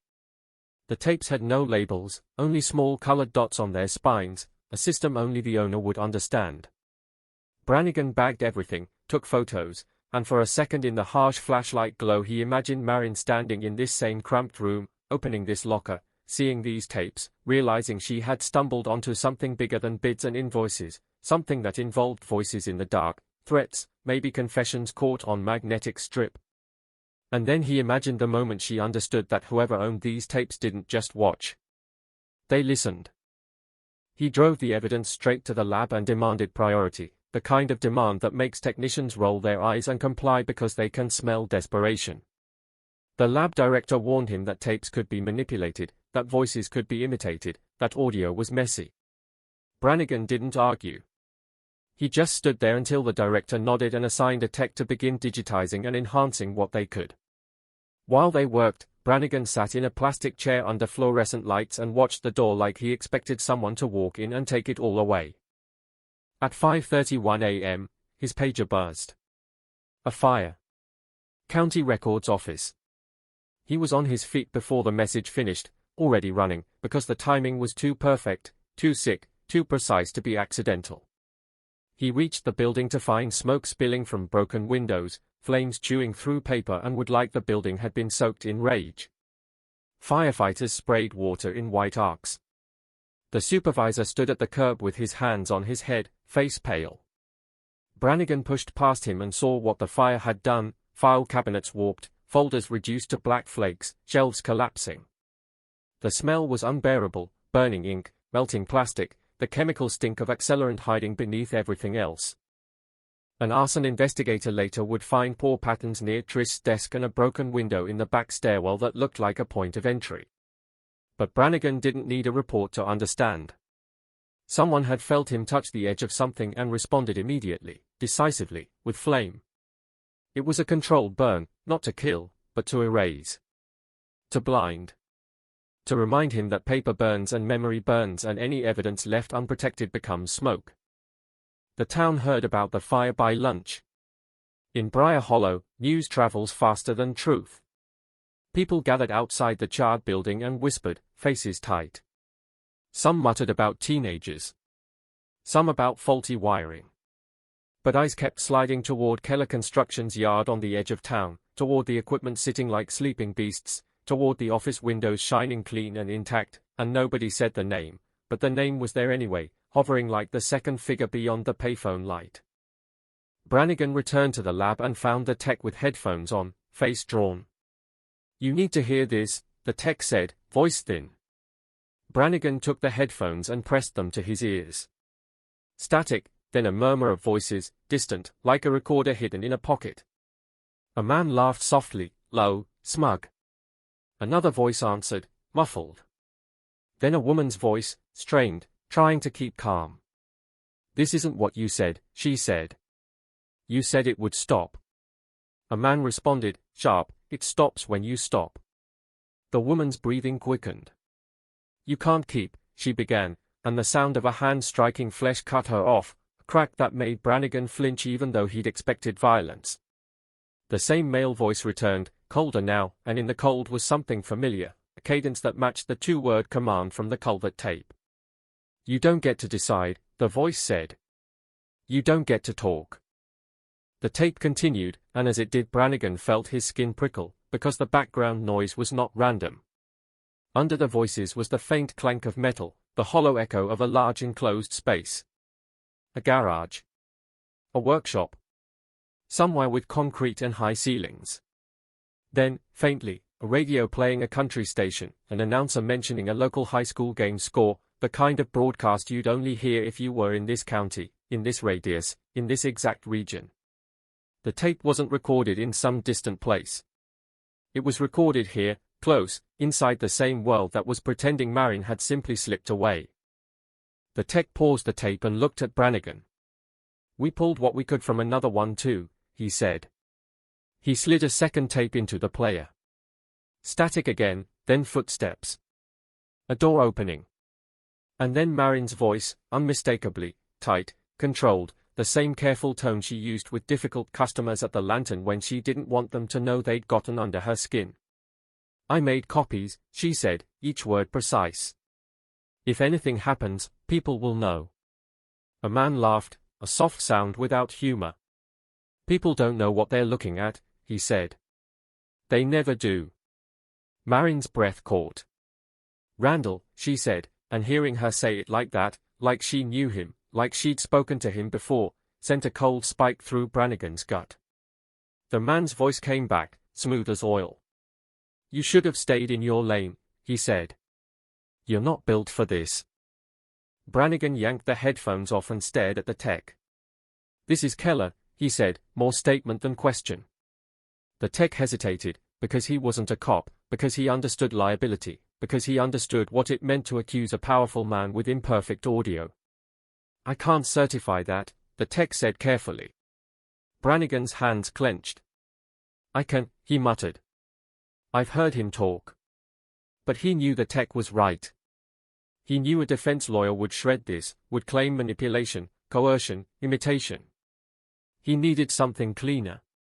Something physical. Something that didn't depend on ears and instinct.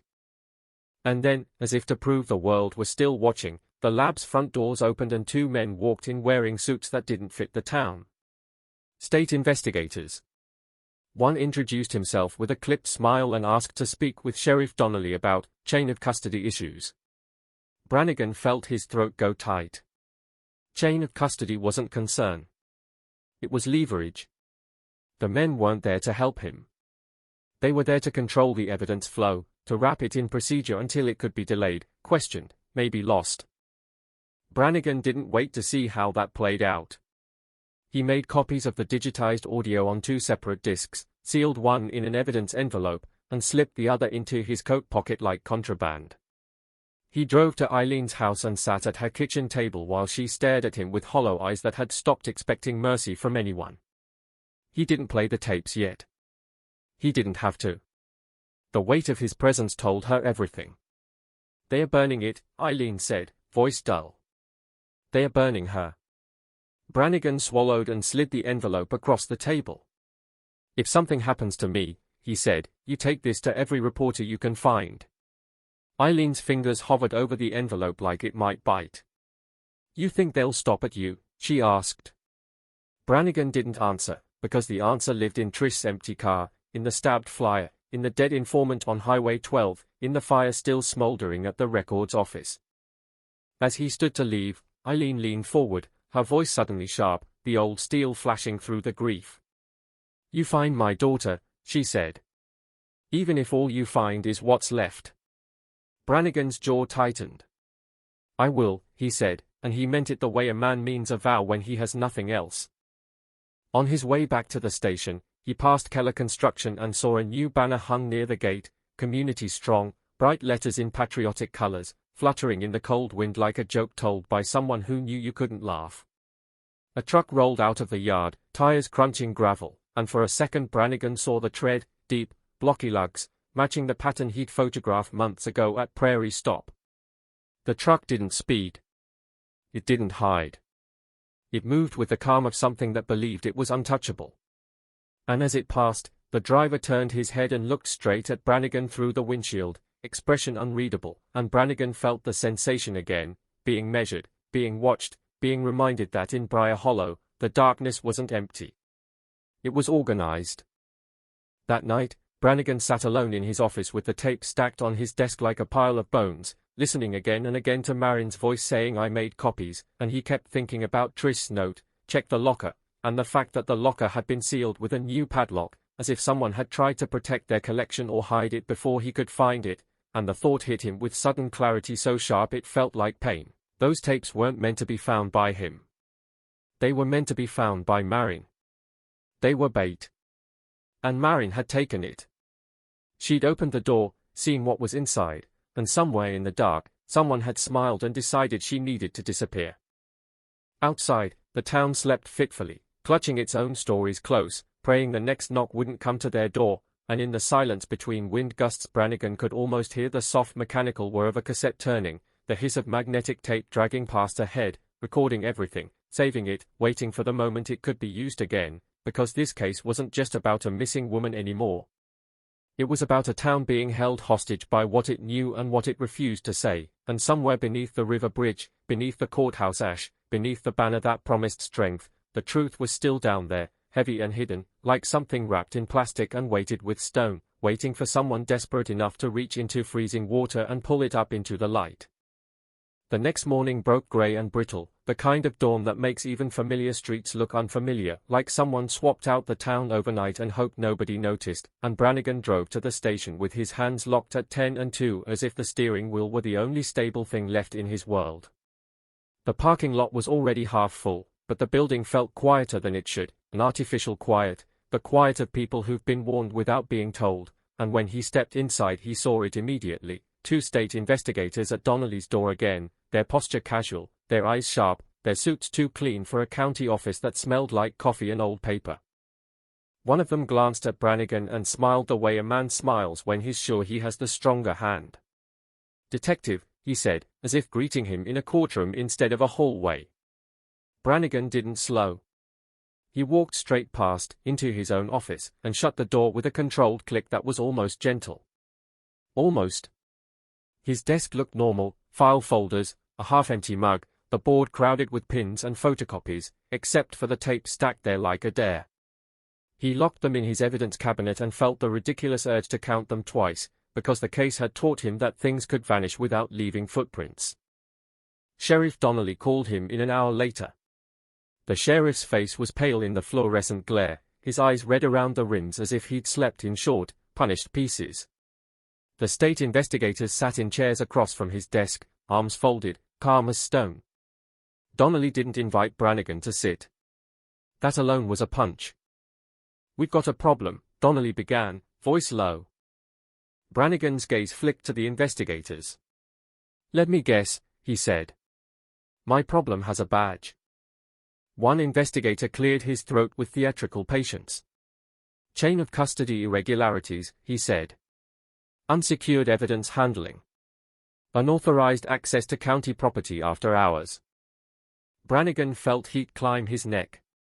"You mean when I opened a drawer that contained documents linked to a missing woman and an arson fire that happened hours later?" The other investigator leaned forward slightly, as if explaining something to a child. "We mean you exposed the department to procedural liability," he said. "We mean you compromised materials that will be challenged in court." "In court?" Brannigan echoed, and his laugh came out sharp. "We're not even in the same zip code as court. We're in the zip code where witnesses disappear." Donnelly's jaw tightened. He stared at his desk for a beat, then looked up. "Lyle," he said, and the use of his first name sounded like an apology wrapped in obligation, "you're being taken off the case pending review." The words landed heavy and final. Brannigan didn't speak right away because he was busy swallowing a surge of pure, useless fury. "Pending review," he repeated. "That's what you're calling it." Donnelly flinched. "It's temporary," he said too quickly. Brannigan's eyes slid to the investigators again. "Temporary until the evidence cools, until the town forgets, until the headlines move on." The first investigator's smile returned, thin and satisfied. "Detective Brannigan," he said, "you're emotional. That's understandable. But this is a serious matter." Brannigan leaned forward over Donnelly's desk, voice dropping into something dangerous and quiet. "You want serious," he said. "A woman is missing. Another woman vanished after trying to talk. An informant got killed in front of me. A building got burned the same day I pulled copies. And I have tapes that sound like a man with a lot of money telling my missing victim she should have stayed in her lane." He held the investigator's eyes. "That's serious." The second investigator spread his hand slightly. "Audio is not proof," he said. "Not without corroboration." Brannigan stared at him, then slowly turned to Donnelly. "So this is it," he said. "You're handing it back to the dark." Donnelly's voice cracked, barely. "I'm trying to keep this department alive," he whispered. Brannigan straightened, jaw set. "Then you're already dead," he said, and he turned and walked out before the room could swallow the last of his control. He cleared his desk in silence, ignoring the eyes on him, ignoring the way conversation stopped when he passed. He took his personal notebook, his pens, the battered photograph of his father he kept in a drawer, and then he paused at the evidence cabinet where the tapes sat locked behind metal. He could feel the pull of them like gravity. Procedure said leave them. Instinct said the tapes were about to become misplaced. He stood there for a long moment, breathing through his nose, and in the end he did the only thing that felt like survival. He memorized the cabinet seal number, the position of the tapes, the exact angle of the lock, like a man mapping a crime scene he might be forced to revisit. Outside, the air hit him like a slap. He climbed into his car and didn't start it. He just sat, hands on the wheel, listening to the distant sounds of the town, a truck shifting gears, a dog barking, a radio from somewhere playing a song that sounded too cheerful for a place like this. The case had been his anchor, his obsession, his excuse to keep pushing through the town's polite rot. Now he'd been cut loose. But cut loose wasn't the same as gone. He drove to the river bridge and parked beneath it where the embankment dropped steep and the water moved slow, black, indifferent. The bridge whisper from the dying man kept looping in his head, and the scrape marks he'd photographed, and the strip of cloth he'd bagged, and now he had to think like someone who wasn't allowed inside the official machine. He had to become the thing he hated, a private investigator with no authority, a man with a bad-shaped hole where his power used to be. He climbed down the embankment carefully and followed the underside of the bridge supports, scanning the mud, the reeds, the ice. He wasn't looking for a miracle. He was looking for something that didn't belong. And he found it in a place so ordinary it felt obscene, a length of chain half buried in mud, links rusted but recently disturbed, as if something heavy had been tethered there and then moved. He tugged gently and felt resistance below the surface, like the chain disappeared into the riverbed. His pulse quickened. He glanced around, no one in sight, no cars on the road above, and then he stopped himself. If he pulled and found something, he'd contaminate it. If he called it in, he'd bring the same system that had just sidelined him. He stood there, staring at the chain like it was a live wire, caught between the need to act and the knowledge that acting wrong could kill the truth. In the end he did what he'd been trained to do before he'd been trained to obey. He marked the spot. A jagged line scratched into a bridge support with his pocket knife, subtle enough not to scream, precise enough for him to find again. Then he climbed back up and left the river alone, the chain sinking back into his mind like a hook. He went next to the only person in Briar Hollow who had proven she couldn't be intimidated into silence, Eileen Haskins. Her house still bore the scars of the break-in, the back door had been replaced but the frame looked freshly wounded, and the porch light stayed on even in daylight, a small stubborn defiance against shadows. Eileen opened the door before he knocked, as if she'd been waiting, and when she saw his face she didn't ask what happened. She just nodded once, like she'd already known the town would try to remove him. "They pulled you," she said, flat. "Officially," he replied. She stepped aside and let him in. The kitchen smelled of coffee and something bitter, like burned toast. On the table sat a stack of flyers and a spiral notebook full of names, people she'd called, people she'd cornered, people she'd begged. Brannigan looked at it and felt something tighten in his chest. Eileen wasn't waiting for rescue. She was doing the work herself, one phone call at a time. He didn't sit. He leaned on the counter and kept his voice low. "I need to ask you something," he said. "Mary never mentioned the word locker to you." Eileen's eyes narrowed. "She mentioned a lot of words," she said. "Most of them I didn't like." "Think," he pressed. "Any place she kept things. Any place she hid things." Eileen stared past him, into the space where memory lived. "She had a safe deposit box," she said finally. Brannigan's stomach dropped. "She never told us that."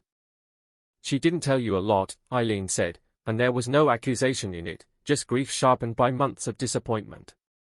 She opened it last spring. Said she didn't trust the apartment. Said paperwork has a way of disappearing." "What bank?"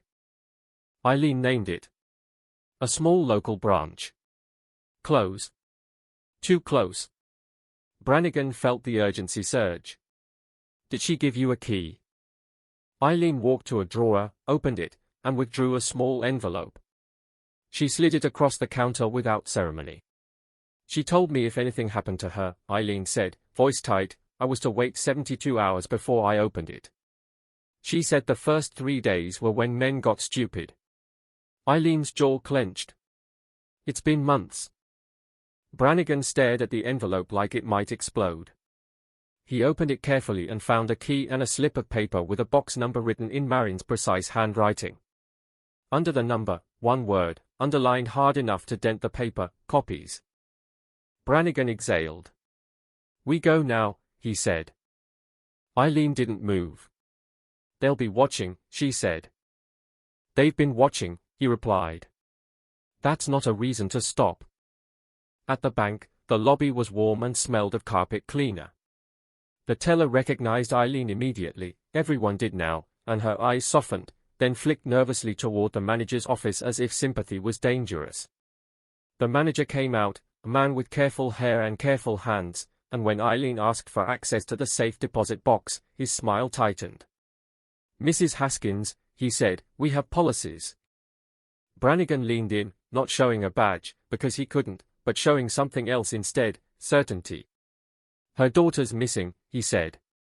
"You can either help a mother retrieve her daughter's property, or you can explain to the state why you refused." The manager's eyes darted. Procedure weighed against fear of attention. Attention always wins. He nodded. "This way," he said. Downstairs, the vault room was cold, metal, clinical. The manager inserted his key, Eileen inserted hers, and the box slid free with a soft scrape. Eileen's hands shook as she carried it to the small private booth. Brannigan sat across from her, the table between them like an altar. Eileen opened the box. Inside were photocopied documents bound with rubber bands, a small stack of photographs, and a second cassette tape sealed in a plastic bag with a handwritten label that made Brannigan's pulse punch hard against his ribs, "Insurance." Eileen's breath caught. She knew, she whispered. Brannigan lifted the documents and began flipping through. Bids. Invoices. But also something else, handwritten notes, arrows, names. Payments that didn't make sense. A list of vehicles with plate numbers that matched Marin's notebook, cross-referenced with dates and locations. And then a photograph, grainy, taken from a distance, of a Keller construction truck parked behind the courthouse late at night, its bed loaded with long dark bundles wrapped in plastic. Brannigan's mouth went dry. He looked at Eileen. She was tracking deliveries, he said. Eileen's eyes didn't leave the photo. "Or removals," she murmured. Brannigan carefully set the photo down and pulled out the insurance tape. He held it for a moment, feeling the ridiculous fragility of it, the idea that the truth could be contained on something so small, so easy to crush, to burn, to erase. He looked at Eileen.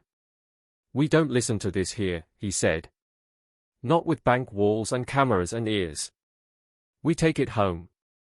Eileen nodded once, fiercely, like a soldier agreeing to a plan. They left the bank with the contents sealed in a plain folder, no fanfare, no obvious panic. Brannigan scanned the street. A white sedan sat across the road, engine running, driver hidden behind glare. It might have been nothing. It might have been everything. He guided Eileen to her car, and as she got in, he caught a faint movement, someone in the white sedan lifting a hand toward their face, as if speaking into a radio, or raising a phone, or simply scratching an itch while watching. Brannigan didn't react. He just memorized the car. He drove separately, taking turns that didn't make sense, looping once around the high school lot, cutting through a neighborhood with too many stop signs, forcing any tale to prove itself. The white sedan appeared once, then didn't, then appeared again for a heartbeat at a four-way stop, then vanished. It was like being hunted by something that didn't need to chase hard because it knew the terrain. At Eileen's house, they sat in the kitchen with the curtains drawn and the radio off. The silence felt thick. Brannigan pulled an old tape player from his trunk, something he'd bought years ago for surveillance training, something he never expected to use like this, and set it on the table. Eileen watched his hands with the intensity of someone watching a surgeon. He slid the insurance tape into the player. The cassette clicked. The reels began to turn. A hiss of static filled the room like a deep breath. Then a voice, Marin's voice, close and steady, speaking as if she knew someone would hear this later, as if she was building a lifeline out of sound. "If you're listening to this," Marin said, "it means they didn't let me walk away." Eileen's hand flew to her mouth. Her eyes filled instantly, but she didn't make a sound. Marin continued, her words clipped, controlled, the way she sounded on the other tapes when fear was trying to climb into her throat and she kept it down with sheer will. "I've copied what I found. I've hidden it where it won't burn. If you have this tape, go to the place we talked about. The locker isn't the locker. It's the..." Marin's voice faltered, and a sharp rustle filled the audio, like fabric scraping against a microphone, like someone had grabbed the recorder. A male voice entered, close, amused. "Recording yourself a fairy tale," the man murmured. Marin's breath hitched. "Get away from me," she said, and her composure cracked just enough to show the terror underneath. The man chuckled softly. "You don't get to decide," he said, the same phrase, the same cadence, the same cold shape of authority Brannigan had heard on the other tape. "You don't get to talk." Eileen's chair scraped the floor as she recoiled, as if the voice had reached through the speaker and touched her. Marin's voice came back, smaller now, urgent. "If anything happens," she began. The man's tone sharpened, suddenly impatient. "You were warned," he said. "Now you're just making it messy." A muffled thud. A gasp. The tape hissed louder, and then the audio cut abruptly, like someone had popped the cassette out mid-sentence. Brannigan's hands were clenched so tightly his nails bit into his palms. Eileen stared at the tape player as if it were a coffin. "The locker isn't the locker," she whispered, voice trembling. "It's the—" Brannigan swallowed. She was about to say where, he said. "And he stopped her," Eileen said, her voice hardening, grief turning into a blade. "He stopped her again." Brannigan looked at the documents spread across the table, the photographs, the license plates, the web Marin had drawn around something rotten. He felt the case shifting under him again, not toward resolution, but toward a sharper question. What place did Marin mean? A place we talked about, a place disguised as a locker but not actually a locker, a place meant to survive fire. His mind flashed to the bridge chain, to hidden weight beneath mud, to things tethered and moved. It flashed to the lantern's locker room, the bait locker stuffed with tapes. It flashed to Trish's note, to safe deposit box keys, to the word copies underlined until it hurt. Then he heard it, outside, faint but unmistakable, the soft crunch of tires on gravel. A car slowing. Idling. Brannigan held up a finger to Eileen, motioning for silence. They sat frozen, listening. The engine stayed running, steady, patient. A door opened. Closed. Footsteps on the porch, slow, unhurried. And then, instead of a knock, the doorbell rang once, clean and polite, like a neighbor dropping by. Eileen's eyes widened. Brannigan stood without a sound and moved toward the hallway, every muscle tight, and as the doorbell's echo died, a voice drifted through the thin wood of the front door, muffled but calm, carrying the casual confidence of someone who believed this house was not a barrier but an invitation. "Mrs. Haskins," the voice called gently. "It's time we talked."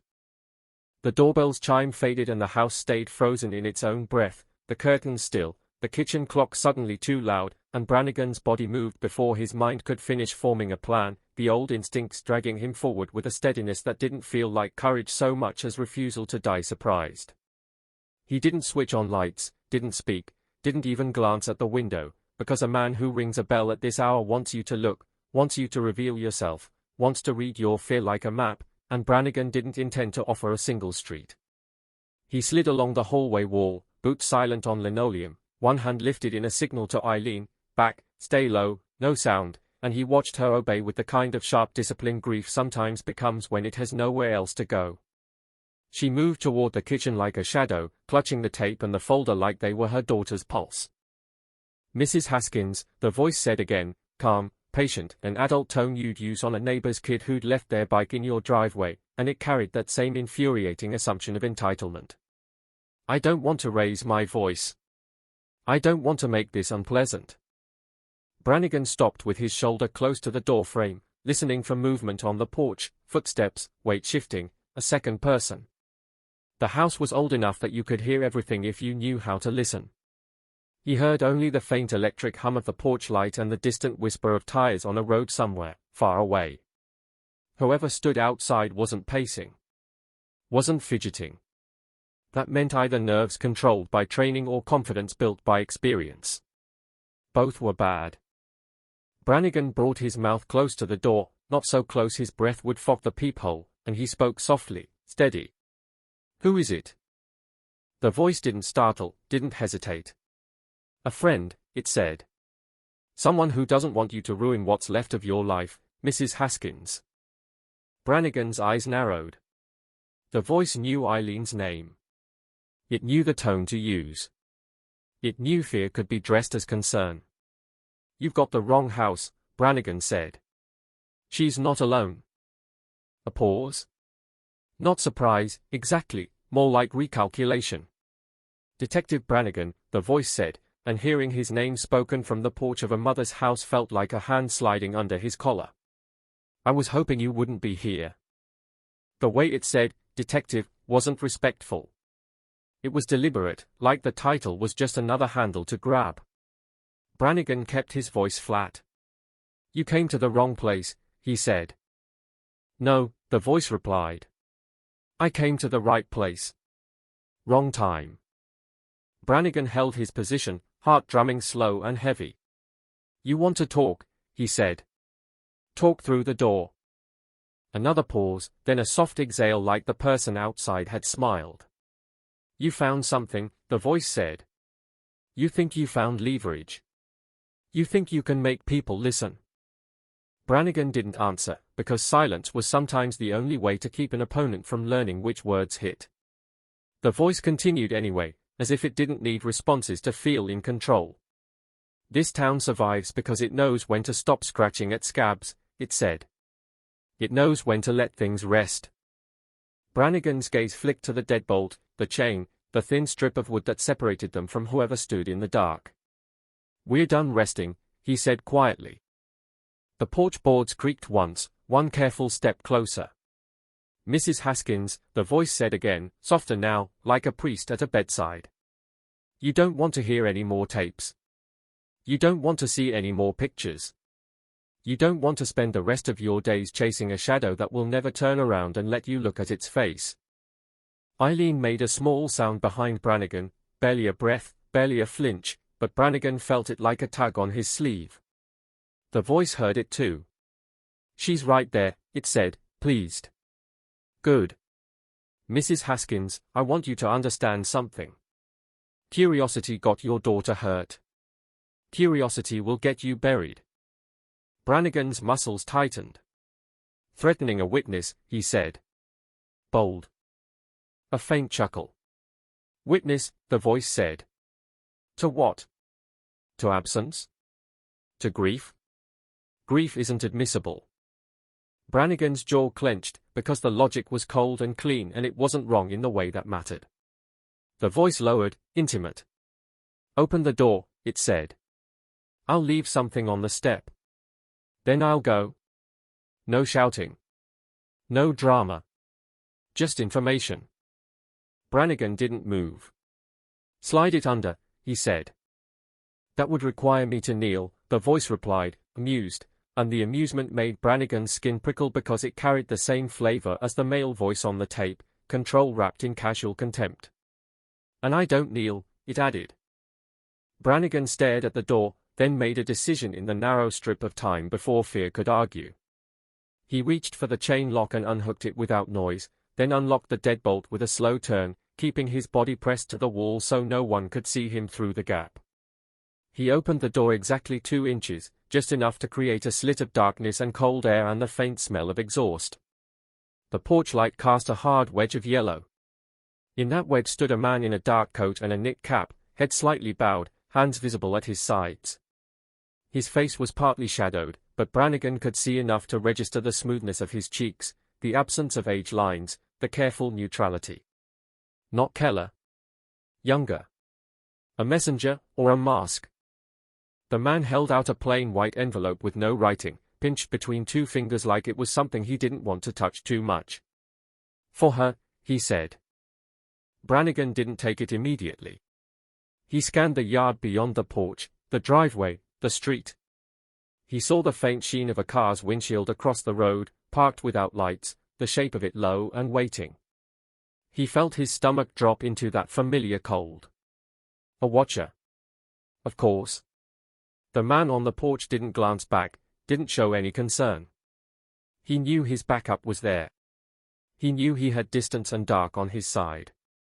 Brannigan took the envelope, fingertips brushing paper, and in that second he caught a detail that punched through the knit cap and the shadows and made his mind lock onto it. The man's right hand bore a thin white scar across the knuckles, a clean straight line like a cut from sharp metal.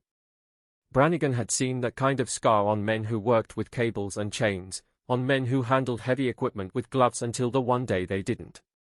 Keller Construction Yard. Worksite hands. Brannigan held the envelope like a baited hook. Who are you? He asked. The man smiled, small.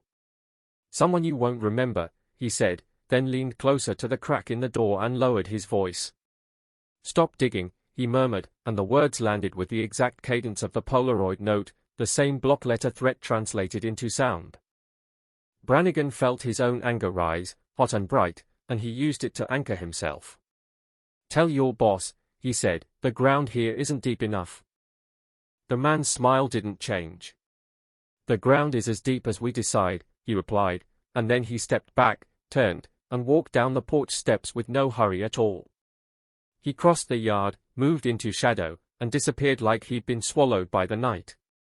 Across the road, the parked car's engine turned over once, soft, controlled, and the vehicle rolled away without headlights, ghosting down the street until the darkness took it. Brannigan shut the door, locked it, latched the chain, and only then did he release the breath he'd been holding.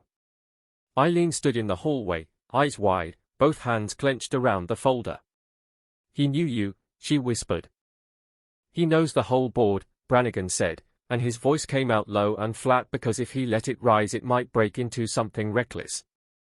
He walked back to the kitchen, set the envelope on the table, and stared at it for a beat like it might start ticking. Eileen reached for it, fingers trembling, then pulled back. Open it, she said. Brannigan slid a knife under the flap and eased it apart. Inside wasn't a letter. It was a key, old, brass, worn smooth at the ridges, and a small square of paper folded into quarters. He unfolded it slowly and felt his pulse accelerate as the drawing came into view, a crude map sketched in black ink. A road. A line of trees. A rectangle labeled elevator. And beneath it, in the same block print as the threats, grain locker. Then, a second line, underlined hard, the locker isn't the locker. Eileen's mouth parted.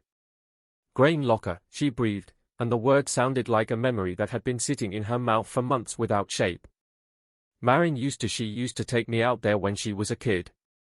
The old storage bins. She called them lockers. She said it was like a maze. Brannigan's eyes snapped to hers. You and Marin talked about it, he said. Eileen nodded, swallowing. Last summer, she whispered. She said if the courthouse ever got messy, if paperwork ever started disappearing, she'd hide copies where nobody would look. She said, they won't search a grain locker. It's just rust and mice and old grain dust. Eileen's gaze sharpened.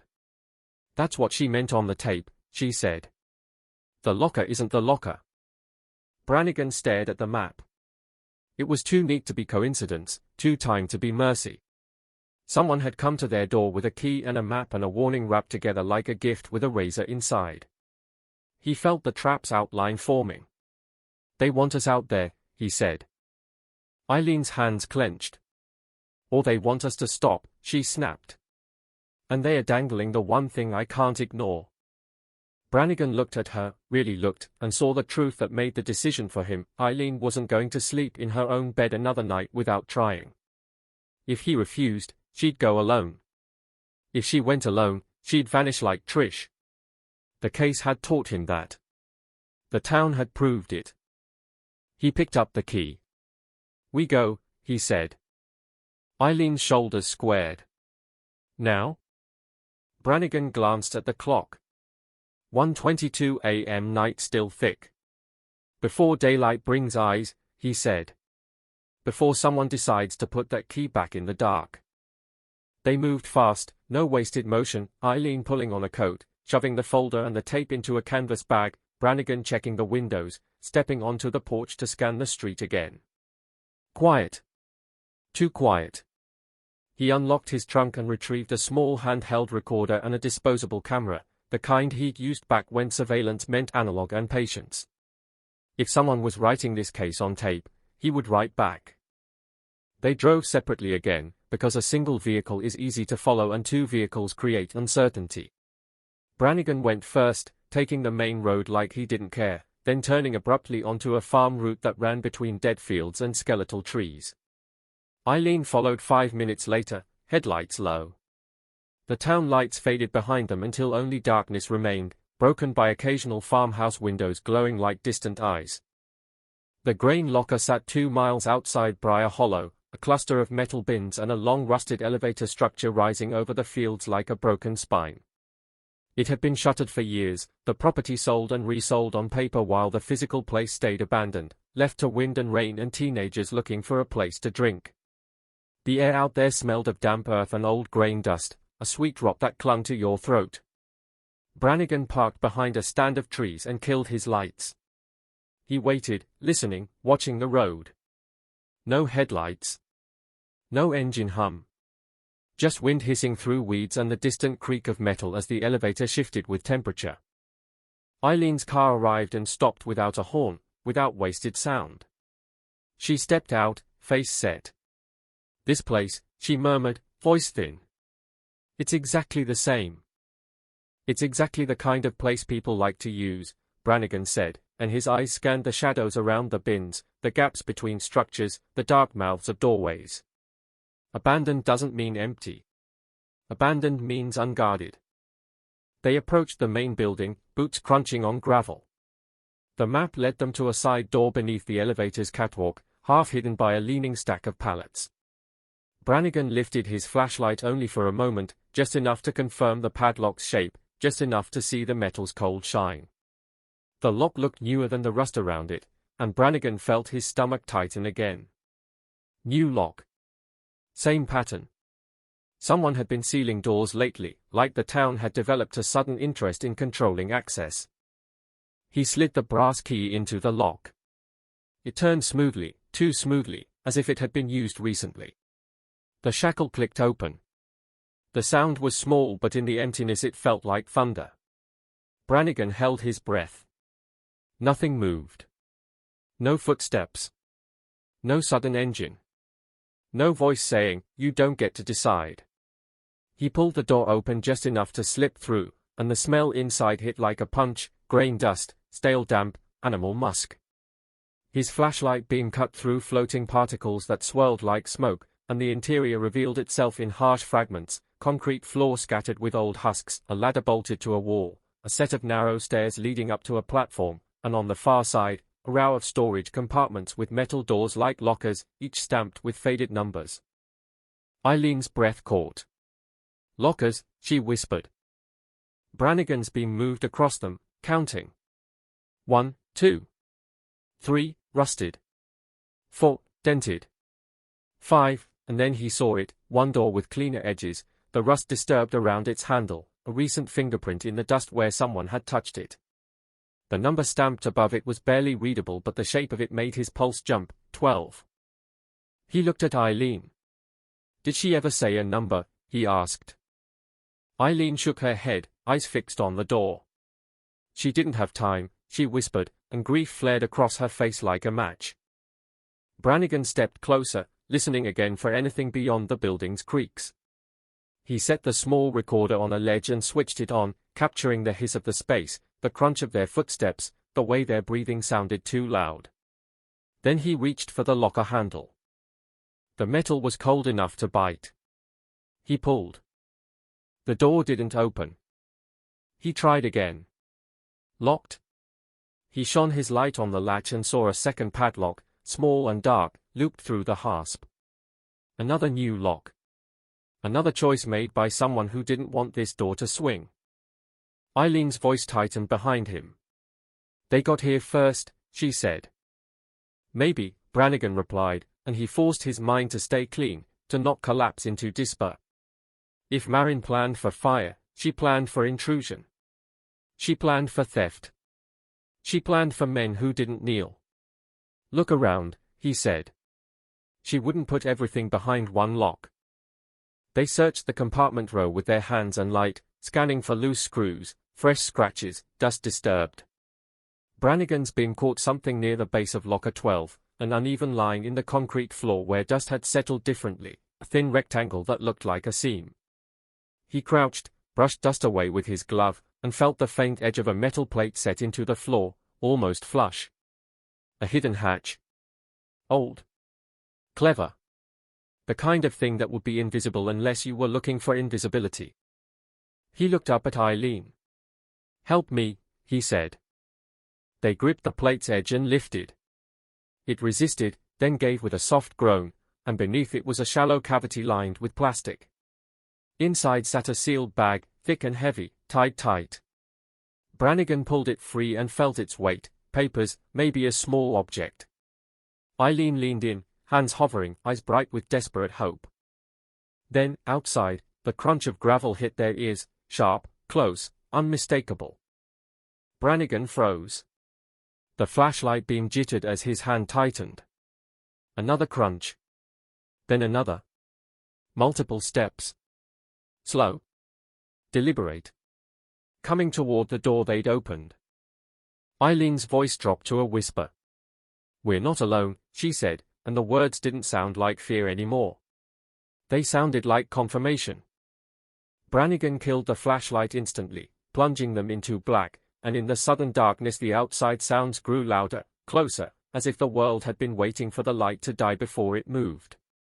He grabbed Eileen's wrist, pulled her back behind the locker row, pressed them into the narrow gap between metal and wall where grain dust coated their coats and made them smell like the building itself. The sealed bag was clutched against his chest like a heart. The footsteps reached the doorway and stopped. A voice drifted in, low, amused, intimate, the kind of voice that didn't need to shout because it believed it owned the space. "You really can't help yourselves," it said softly, and in the dark Brannigan felt Eileen's grip tighten on his arm as the voice continued, almost tender, almost mocking. "You hear a locker and you come running.